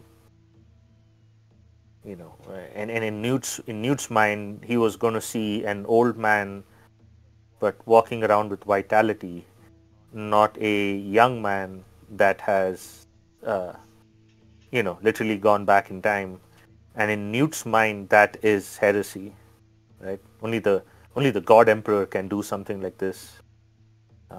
It's not in the realm of normal human beings. Rogue trader or no rogue trader, and in his mind, rogue trader is nothing special. He's beheaded one, so uh, he's not a god, and he's seeing things now that he's like he's very concerned, and it doesn't say anything because he's still his lord, right? He still has a duty, but he's now not so sure if what they've done is actually in service of the emperor. Yeah.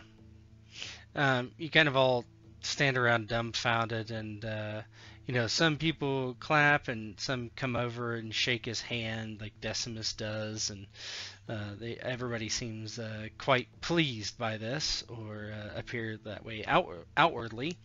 He makes the round, Kranix does, and finally he comes over to you, and you see that he has the Psyker actually in tow, and he says, "Ah, my leal servants, I would have a word with you in private if I may.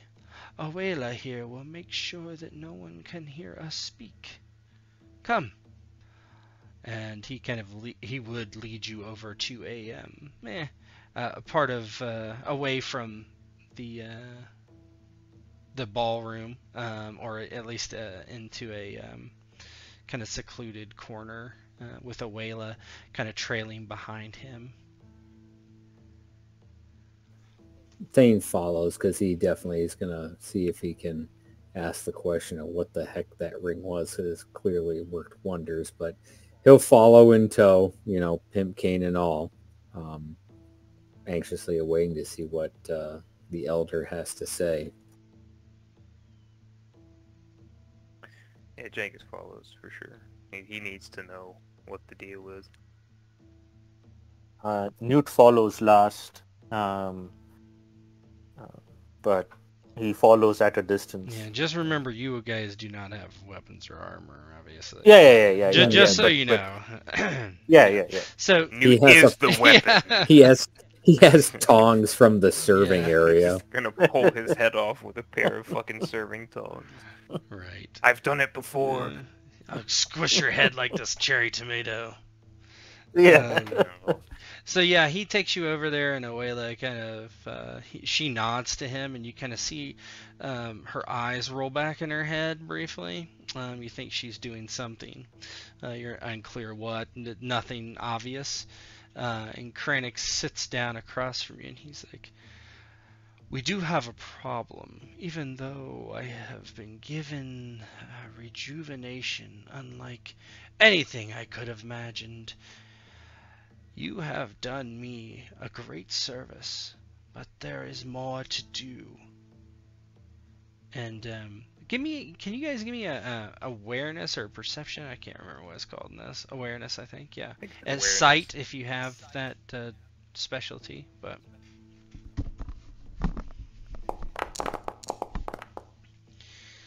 So close. Close, not that one. Not that one. Yeah.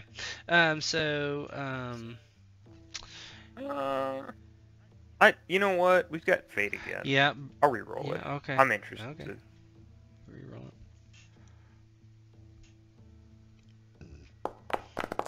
No. Oh, eat shit, I guess. Yeah.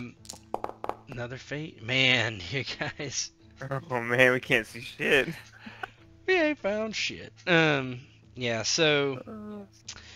Yeah, you sit down with him, and he says, "Unfortunately, we were not the only ones looking for the artifact. And the only person I told about this artifact are very few. My son, Nu, my arch-militant, and my seneschal. Its true nature. Of its worth, I suppose it is possible that these cultists were selling the artifact to someone else, but I think it is unlikely. Or they would have come the same way you did, trying to take it from them through peace, not war. I need you to help me find out who told them this. Who betrayed me?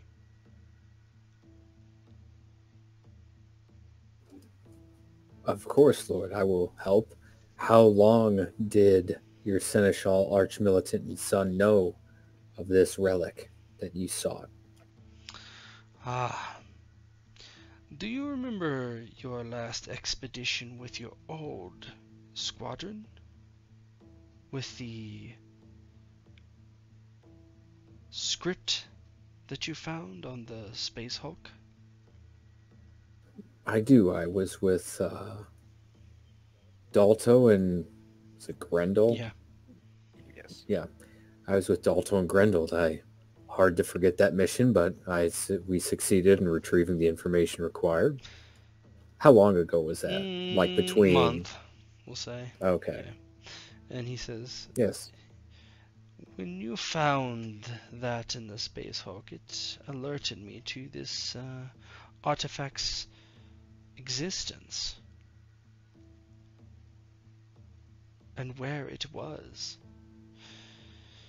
After that, it was not long after they all knew. It took some planning.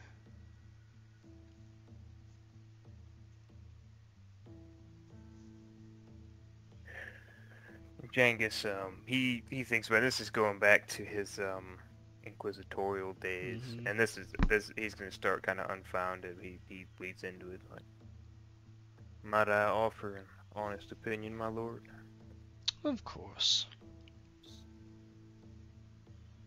Well, with my inquisitorial days and investigations, you start with what is the most likely based on the circumstances. And you have to think, well, in this situation, who would feel most threatened by this discovery? Your arch-militant seems to be pleased with his station. The seneschal, I'm uncertain of, to be fair. But it's very clear to me that if you were to remain vibrant, virile as you are now, your son would never stand to inherit the house. So, I don't mean to say that I'm pointing a finger, but I think we should start there. And he looks at Thane and Newt. Thane kind of thinks over it, maybe rubs a finger over the chin, and goes, I concur with Jangus, Lord.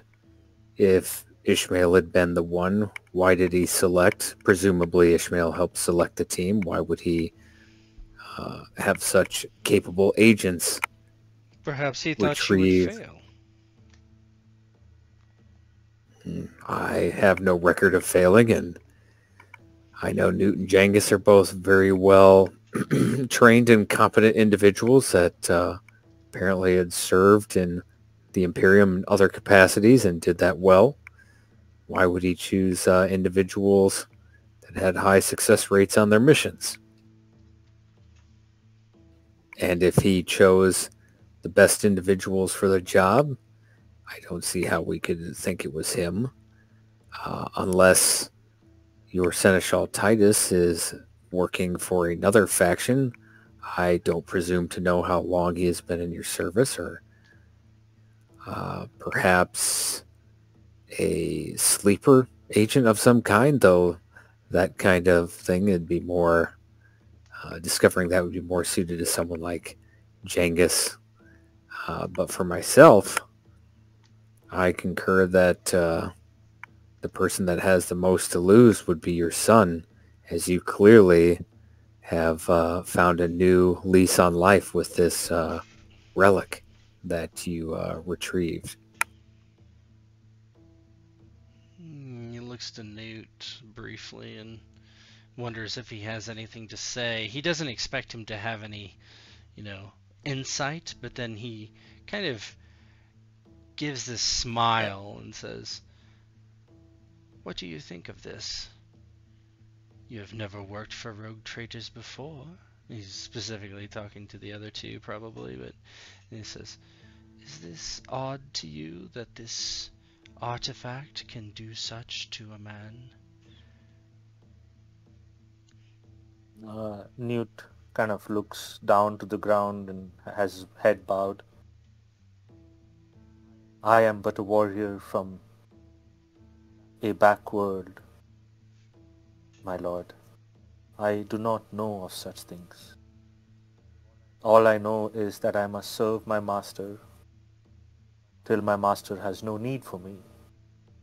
All I know is that I am in the service of the Emperor, and I wish to do only the Emperor's will. Ah, If you say this is the Emperor's will, then so be it. I shall follow you. it is. How can I be a good servant to the Emperor if I am dead? Look at him on his holy throne on Terra. He survives from the blood of psychers throughout the galaxy. We are not so different, he and I, for the fact of our undying life. Is it not so? I only mimic what he has done and what he is showing us. The path. If we can preserve our lives, then we can conquer the galaxy, the unbelievers, the heretics, the Xenos, and destroy them. Some might find this odd or even heretical, but they are wrong. What say you, Jangus and Thane? Before Jangus answers, I want to do whatever the equivalent is. What is it to see? Intuition? Is that what it is to see if I feel like he's telling the truth? Yeah. Or if he's trying to obfuscate shit? Yeah, Like, that's fine. yeah, I want to intuit if I seem like he's just feeding me bullshit, or if he firmly believes what he's saying. I think that's the. Let me just. Yeah, you can roll it. That's fine. 17. Yeah, you think he believes it? Yeah, he believes what he's saying. Okay. My lord, I must ask, this ring, what is its origin? Is it... Yes, well, that is an interesting answer. You are my agents, and I will be trusting you with other tasks. It does not behoove me to lie to you. The exact origin is unknown, but they call these devices Halo devices. They come from beyond, on the edge of our galaxy, and they give us unnaturally long lives. You can do a hard lore if you want. If you don't know what that is, you know. Yeah, I'll try. What's the worst that could happen? Said hard, okay. Just roll a 1. No. Yeah, No. you're unfamiliar with Halo devices. But you look at the ring because he kind of flashes as he says it, and here's what you realize. What kind of looks.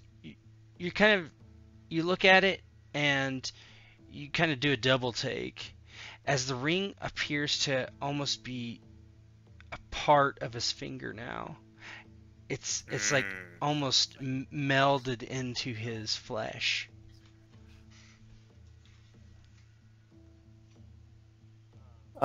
Newt, looks at the rogue trader.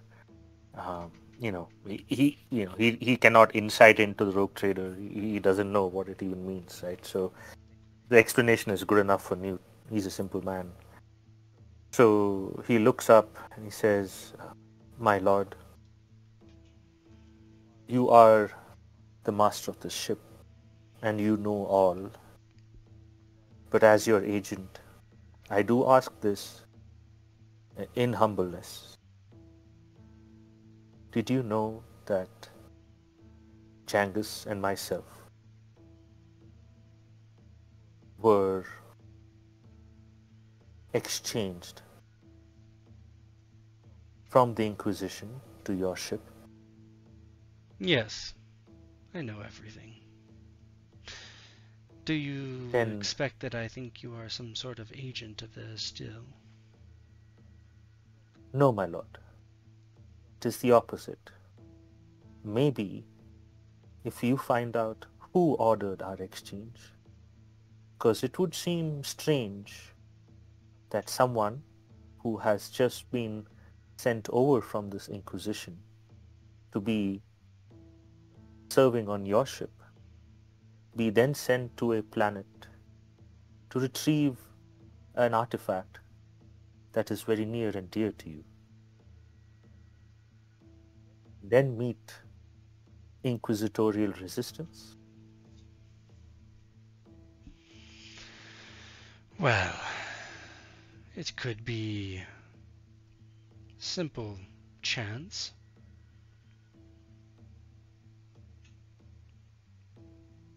Or it could have been a test to see if Jangus or myself would go back to our old masters, betray you, and cost you this rejuvenated life. Thus, whoever set these things in motion would have achieved their goal without revealing themselves. It would look like Jangus and myself would be traitors going back to their masters like dogs. It seems to me, in my simple mind, that maybe we were used as pawns. It was never explained to us, though no explanation is necessary for servants such as us. It always seemed odd that we were sent over here from the Inquisition as a trade. It is an interesting thought. I will give it my own consideration. It is possible. If so, then the Inquisition believes me a heretic and wants my downfall. Perhaps that works into this issue with betrayal as well, although we were not betrayed to the Inquisition. No, my No. lord. I think that, he looks to Thane and Newton. I think we should certainly investigate all the possibilities with the potential suspects, being Ishmael, Titus, and your son, but again, I think it best that we start with your son, as much as it pains me to say that. Because in these situations, it's always who has the most to lose and the most to gain. And if the prize, in his case, would be possession of your house upon you passing away, it wouldn't do him no good to let you have that ring. He nods and says, "Where the truth leads you, that is fine." He pushes away from the table and kind of knocks the ring onto it, making a little tapping sound, and he says, "I can have more sons. I have all the time in the world."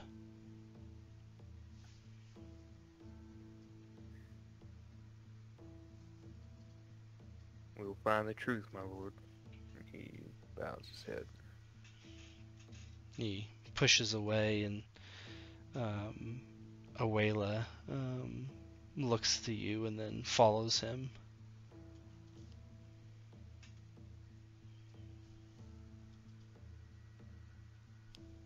And Jangus, he takes off his hat and scratches his head. Now it's just the three of them. He looks at Thane.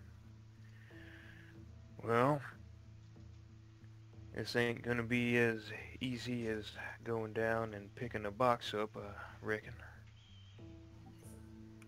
Agreed. I'm gonna have to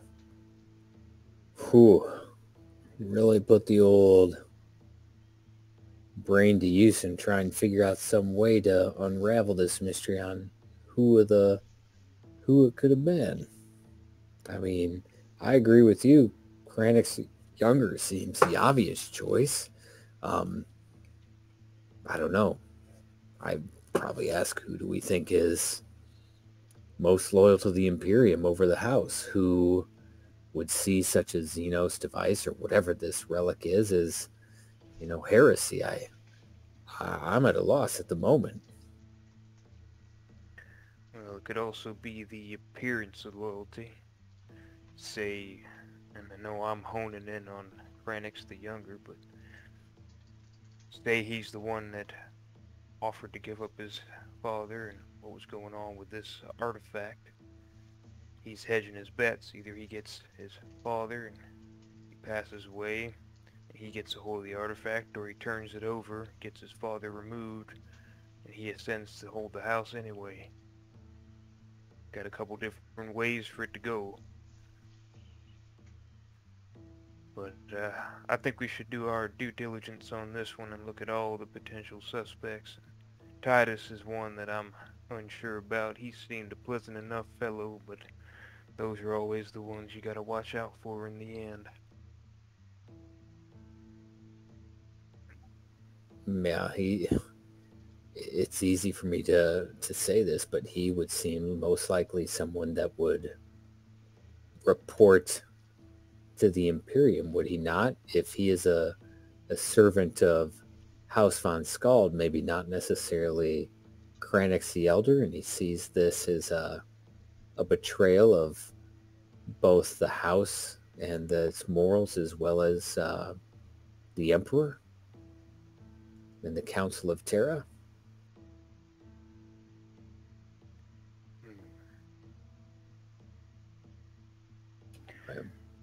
So it's something I think we gotta take the night to think about, but how about this? I think first person we try to clear is Ishmael. I think that he's the least likely to be involved in all this, particularly as he was wounded during the board, and you don't put yourself at risk if you're trying to benefit from a plot. So I think we see about clearing him of it all first, and then as we've got people cleared, we try to help glean information from them for our investigation. We got loyal folks on our side that are in these positions as we're trying to figure this thing out. We got to be careful how we present ourselves, who we talk to, because the person who's trying to get sniffed, who we're trying to sniff out, they ain't gonna want to be found.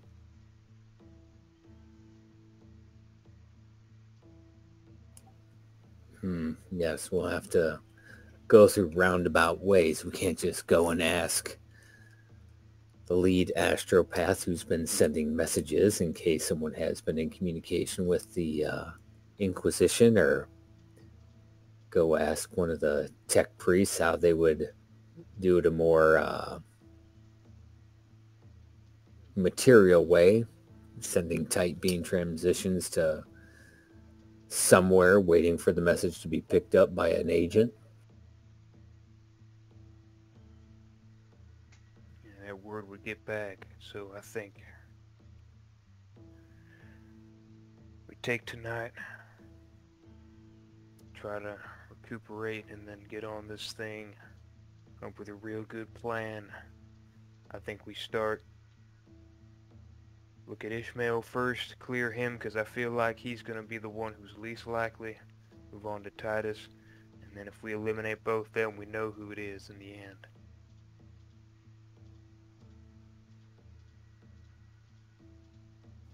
Agreed. Start at the bottom, work our way to the top.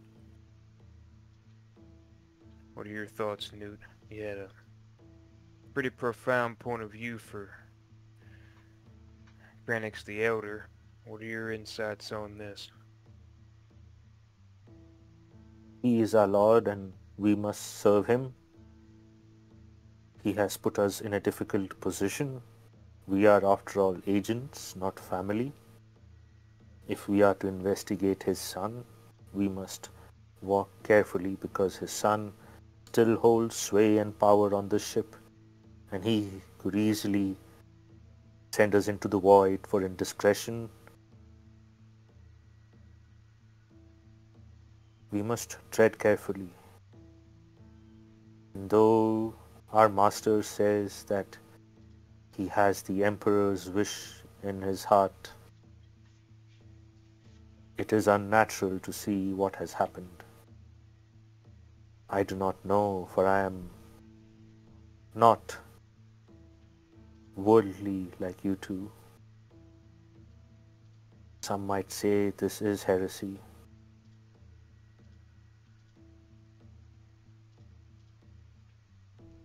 As you guys are talking, someone that you had mentioned earlier finally enters. She looks,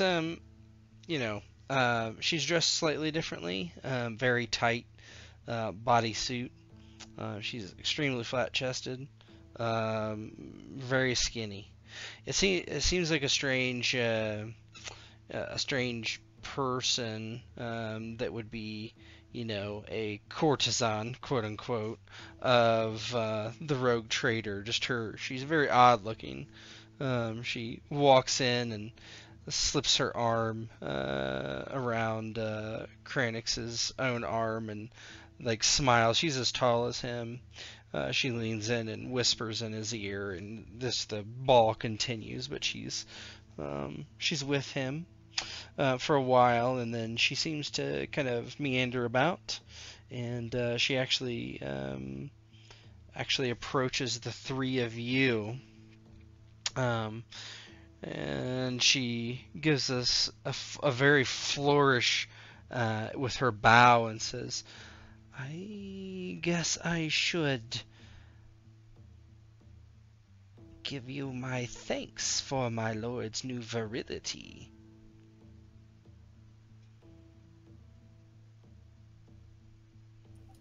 Thane, thinking of what the old Kranix looked like and her being her courtesan slash concubine, he's kind of like, ugh, kind of a little shiver, but he's like, yes, it seems what we retrieved for him has been greatly beneficial for him. He looks like he hasn't aged a day in dozens, if not hundreds of years. Oh yes, very much so. I am Miss Tara. And she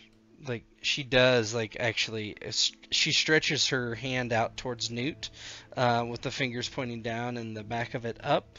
Clearly she wants you to take it and, kiss it or something. I know obviously Newt has no idea, but she extends her hand towards you, Newt. Yeah, Jengis will elbow him and she wants you to kiss her hand. Newt kind of looks not to... roughly, not roughly. Yeah, Newt is about to grab her hand, and then he, Jangus says, not roughly, and then he delicately holds her hand, and he kind of, he's so tall and she's so short, he initially tries to kiss it by just bending down, but he realizes that's not going to work, so he has to actually get down on one knee and get to the level of the hand to kiss it. All in the service of our Lord. Yeah, you put my lady. Yeah, you put your lips on her hand, and after you're done, she smiles and kind of pulls it away, and then she oddly brushes the side of your face with the back of her hand. Her hands are very cold, very strange, and she just smiles and. She doesn't offer her hand to the other two of you, but it's kind of like seemed like he took care of it for her, the greeting, and she says, I do have an interest in my lord's new agents, or agents that have been up-jumped from their previous situation, such as you, Thane. She says that, obviously knowing your names, and she says, may I sit with you? And take in the music with a new company. Please, go right ahead. Of course, my lady, please sit. And she does so.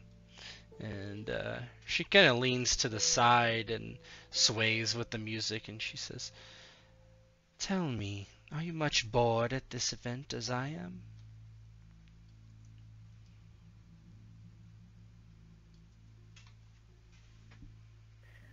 Uh, Jenga speaks up first.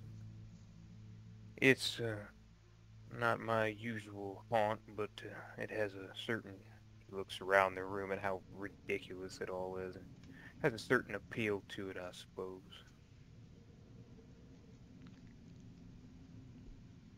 I could be elsewhere. Well, it looks like our friend here, Thane, is enjoying his dress up costume, if you will. You look quite ridiculous, by the way. I do. That's how I knew I would fit in with all of these elites and nobles and people well above my station. But you are right.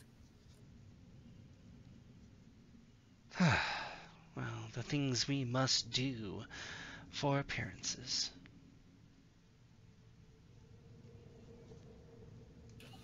And tell me, Lady Mystara, what must you do for appearance's sake? Well, I am here, am I not? Acting the part of the whore at my lord's arm. Isn't that what everybody thinks? I simply knew you as possibly a courtesan of his, and that was only until recently. That is because you did not know anything of the inner workings of the command of this ship. What do the common soldier know of their lord? Nothing. Nothing at all.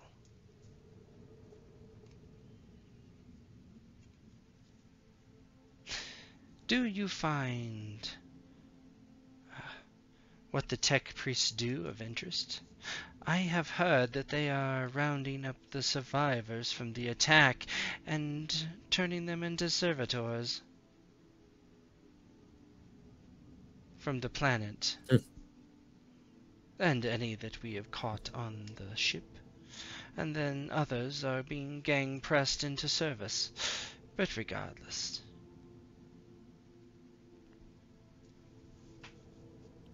Such is the need of the rogue trader and his fleet.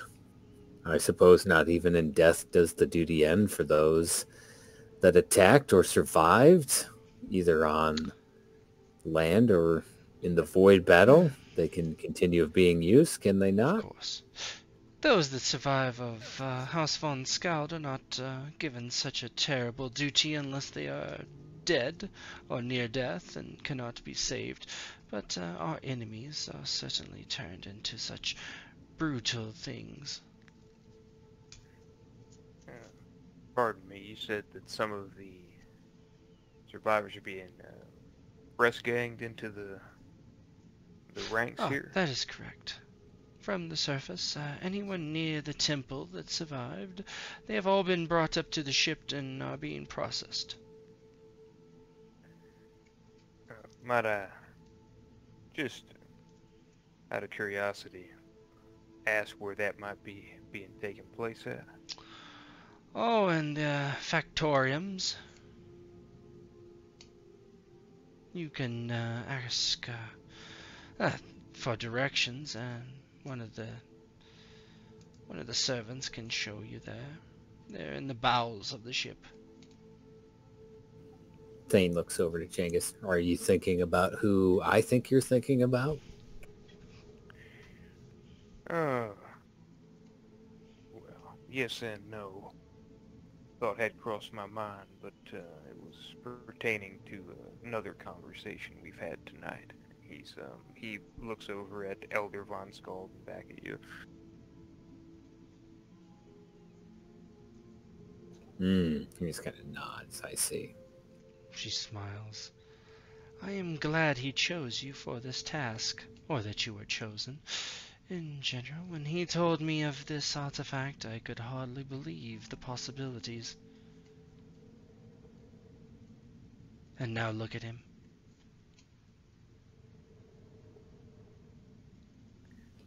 It's like a rejuvenation I've never seen, but I don't know.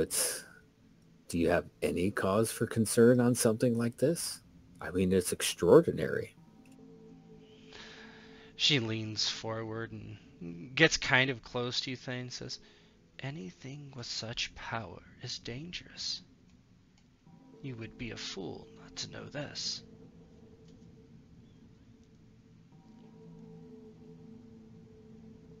And he's kind of like uncomfortable with how close she is, but he's like, I assume, silly of me to say that, but I assume our Lord knew the inherent dangers, but is able to face them. Yes. And with the help of good friends and loyal and leal servants such as yourself, he will continue to face the dangers. And hopefully we will all profit.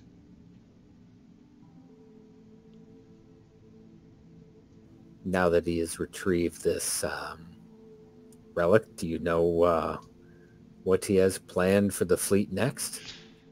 I suppose we will harvest what we can from this planet and repair our fleet. And then where we go, I am not sure. I'm sure wherever we go, there will be profit to be made, and the glory of House von Skald will grow ever higher.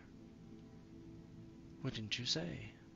It is all for the Emperor, and through him our house, who he gave us a warrant of trade many millennia ago, his own hand. You should see the writ, and his scrawl upon it. It is a holy artifact.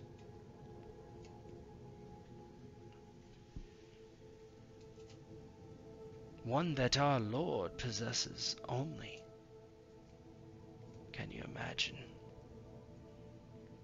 It almost makes me weep.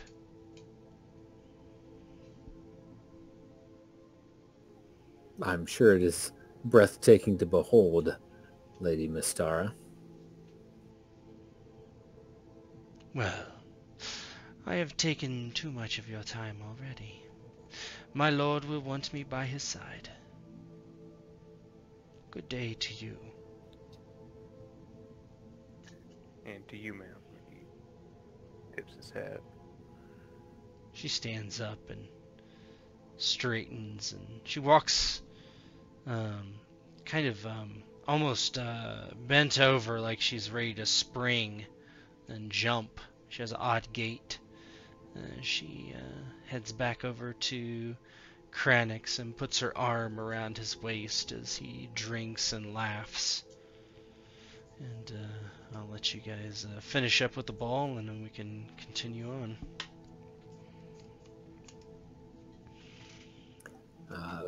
Thane kind of, well, guys, I suppose we can kind of plan for tonight, but I think we shouldn't be too obvious, or otherwise they'll think something is wrong if someone sees us acting, I guess, more out of character than we are now in these ridiculous outfits. But I think I'm going to attempt to enjoy the rest of the evening and then kind of decide what we do tomorrow. I think that's a good plan. I think we disperse, be casual, and then whenever we got free time to ourselves, we can come up with a plan of action. I'm gonna think of a few ideas, and I'll bring them to the table tomorrow. We also go to the depths of the ship. What if Claudia is among them? Those who are being made into mindless servitors. She did save us. No, they only make servitors over from those that are grievously wounded or the enemy. If she's being press ganged into service, they'll make her some sort of low-level raiding, working on the cruiser. Well, I don't think we should let that happen if we find out about it. I think we should... We gotta remember we don't have a whole lot of weight on this vessel yet, but we got a little bit more. Maybe we can try to push some of that and get her up to this level. She showed a lot of spunk in it.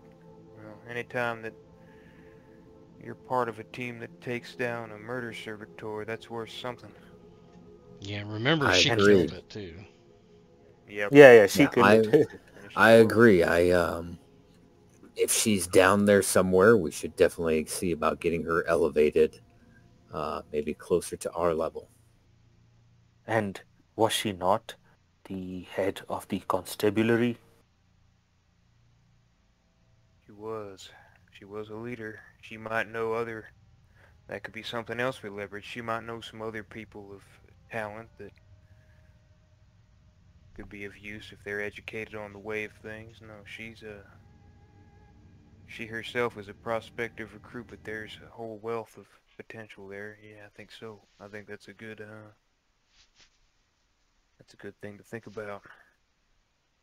She's also Yes. somebody removed from this, somebody else we could trust. Yes. Yes, agreed. And I think I got some ideas, but I think I'm gonna have some more steak, maybe another bite of cake, and then, yeah, we'll figure some things out. He pats both of them on the shoulder. And stay safe tonight.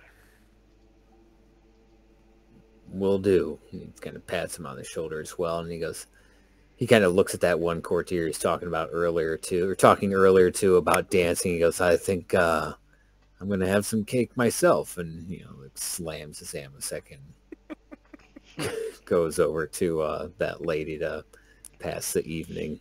Mm-hmm. Oh, Let's strawberry, very nice.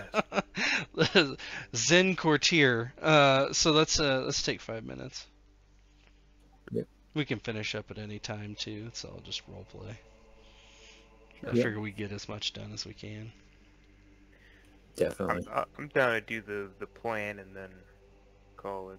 Yeah. This will be coming up on 21 hours awake for me, so I'm just Yeah, okay. whenever.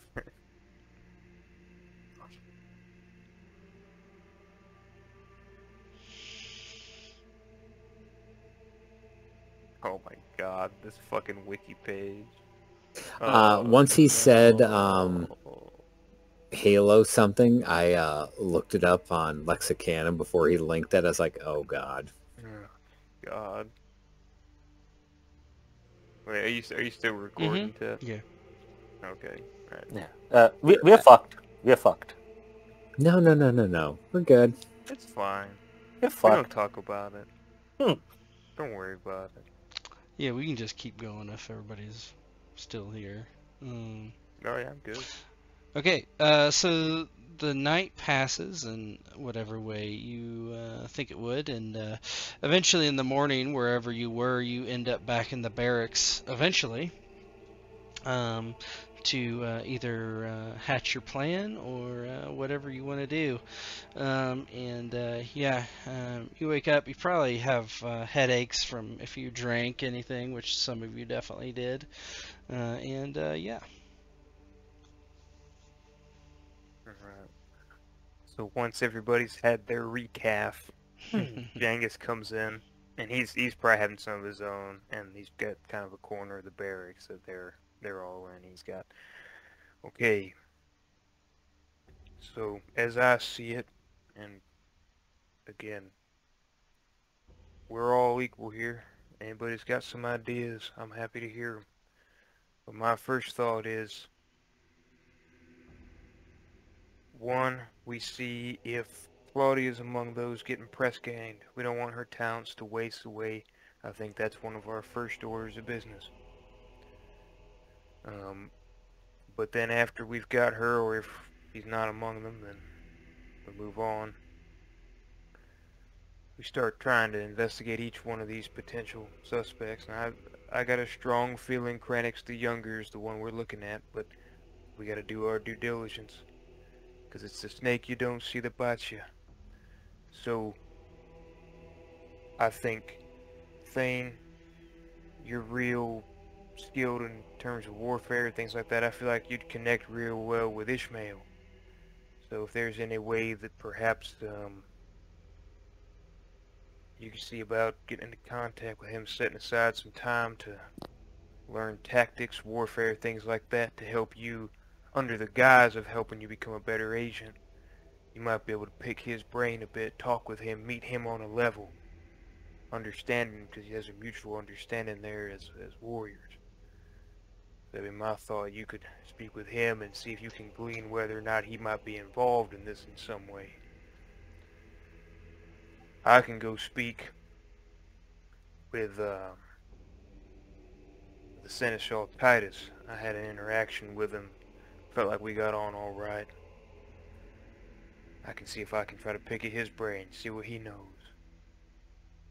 See if he's got something that he's trying to hide. Last but not least, Newt. Kranix the Younger seemed quite taken with you when we first met him. He's looking at you. I imagine he sees you as a potential bodyguard, somebody he can keep around as a tough. Maybe you can volunteer for, I don't know, protection for him. See if you see some things that are out of place. Maybe he's talking with people or meeting with people that don't seem right. These are my thoughts. What are we thinking? I think you're onto something. As silly as it kind of sounds, I've always dreamed of one day possibly being an arch-militant. Maybe that sounds silly to you, but that was something I aspired to be. I've seen Ishmael fight before, and to see what he can do is amazing.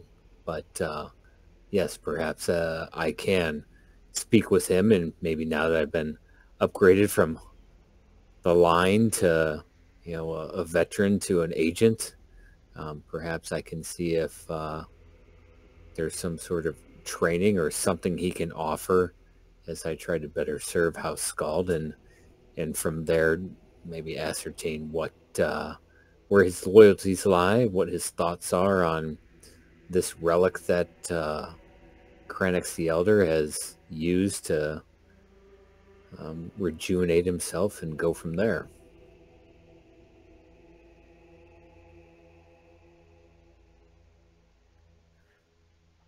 I Alright. agree.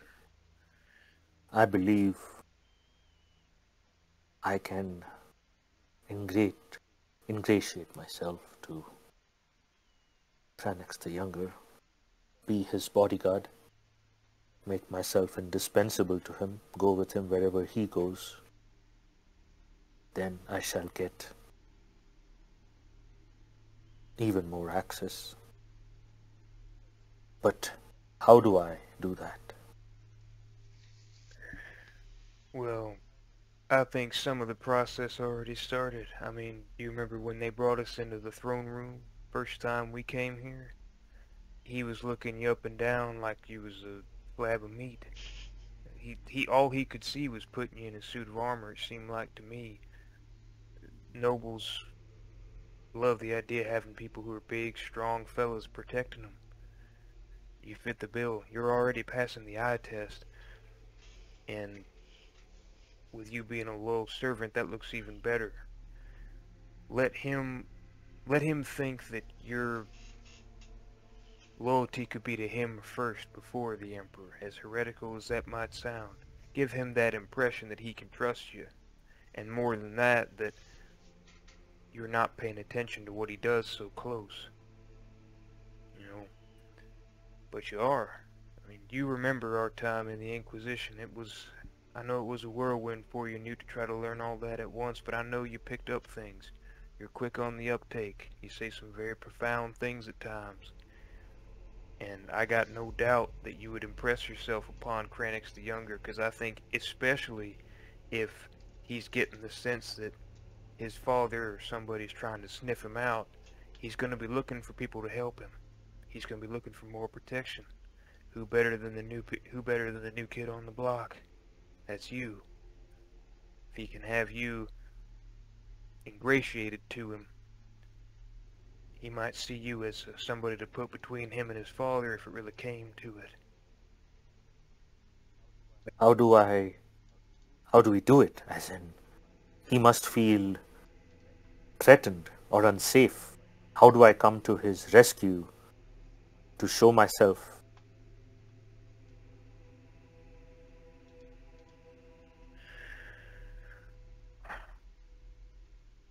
That's a good question. Well, maybe maybe we could look into doing something with some of these servitors. I mean, we've had some faulty ones, right? Maybe it's a faulty servitor tries to attack him. You take it down. I think we try to just get you close to him first, and I think he already has an interest in you. Very well. That sounds like a plan. Yes, a faulty servitor. Not a murder servitor, though. No, I think one of those is enough for right now. For the last few days, we can skip on those for at least a couple weeks, I think. Alright, so just to recap it, and again, we got some ideas for different plans. First, we see if Claudia's among these folks and we try to get her up to our position. That gives us an extra pair of hands to work with. And then, each one of us tries to go and collect information. And that's the key, Newt, and that I looked to Newt because we have a history. Just collecting information. Even if you're pretty sure that you see something heretical, I know that you want to strike it down. Let's make sure we get him if it is him who's doing it. If he's the one who's the traitor, we want to make sure beyond all shadow of doubt, because I don't want you to cut him up and then he can't answer for it. So this is just collecting information. We're not killing anybody right now. Yes, yes. Do not kill him. Just observe. We could always, worst case scenario, and I should say it, this is in jest. If we're not sure and things push comes to shove, we could just kill all three. That's a possibility. I would rather do that if they're all actually involved, because if two are innocent and one ain't, well, I ain't gonna feel too good about that. But more to the point, I think that Kranix the Elder is not gonna be too happy with three of his command staff, going to meet the Emperor so soon. I'm going to assume Kranix's only child is the younger. You don't know. You don't know that. Okay. The second younger is the other one. the youngest, and the younger. Yeah. Yeah, the younger, they sent him over to fucking Caliban sector. He's not coming back for a while. He's looking at some things over there he'd rather not be. Yeah, based on what time it is. Yes. Yeah, no, yes, we all have what we need to do, and I think the next thing we need to do is, like you said, see if Claudia is down there and get her up here if she is. All right. We've got a plan. Deviate from it if we need to, but let's figure this thing out and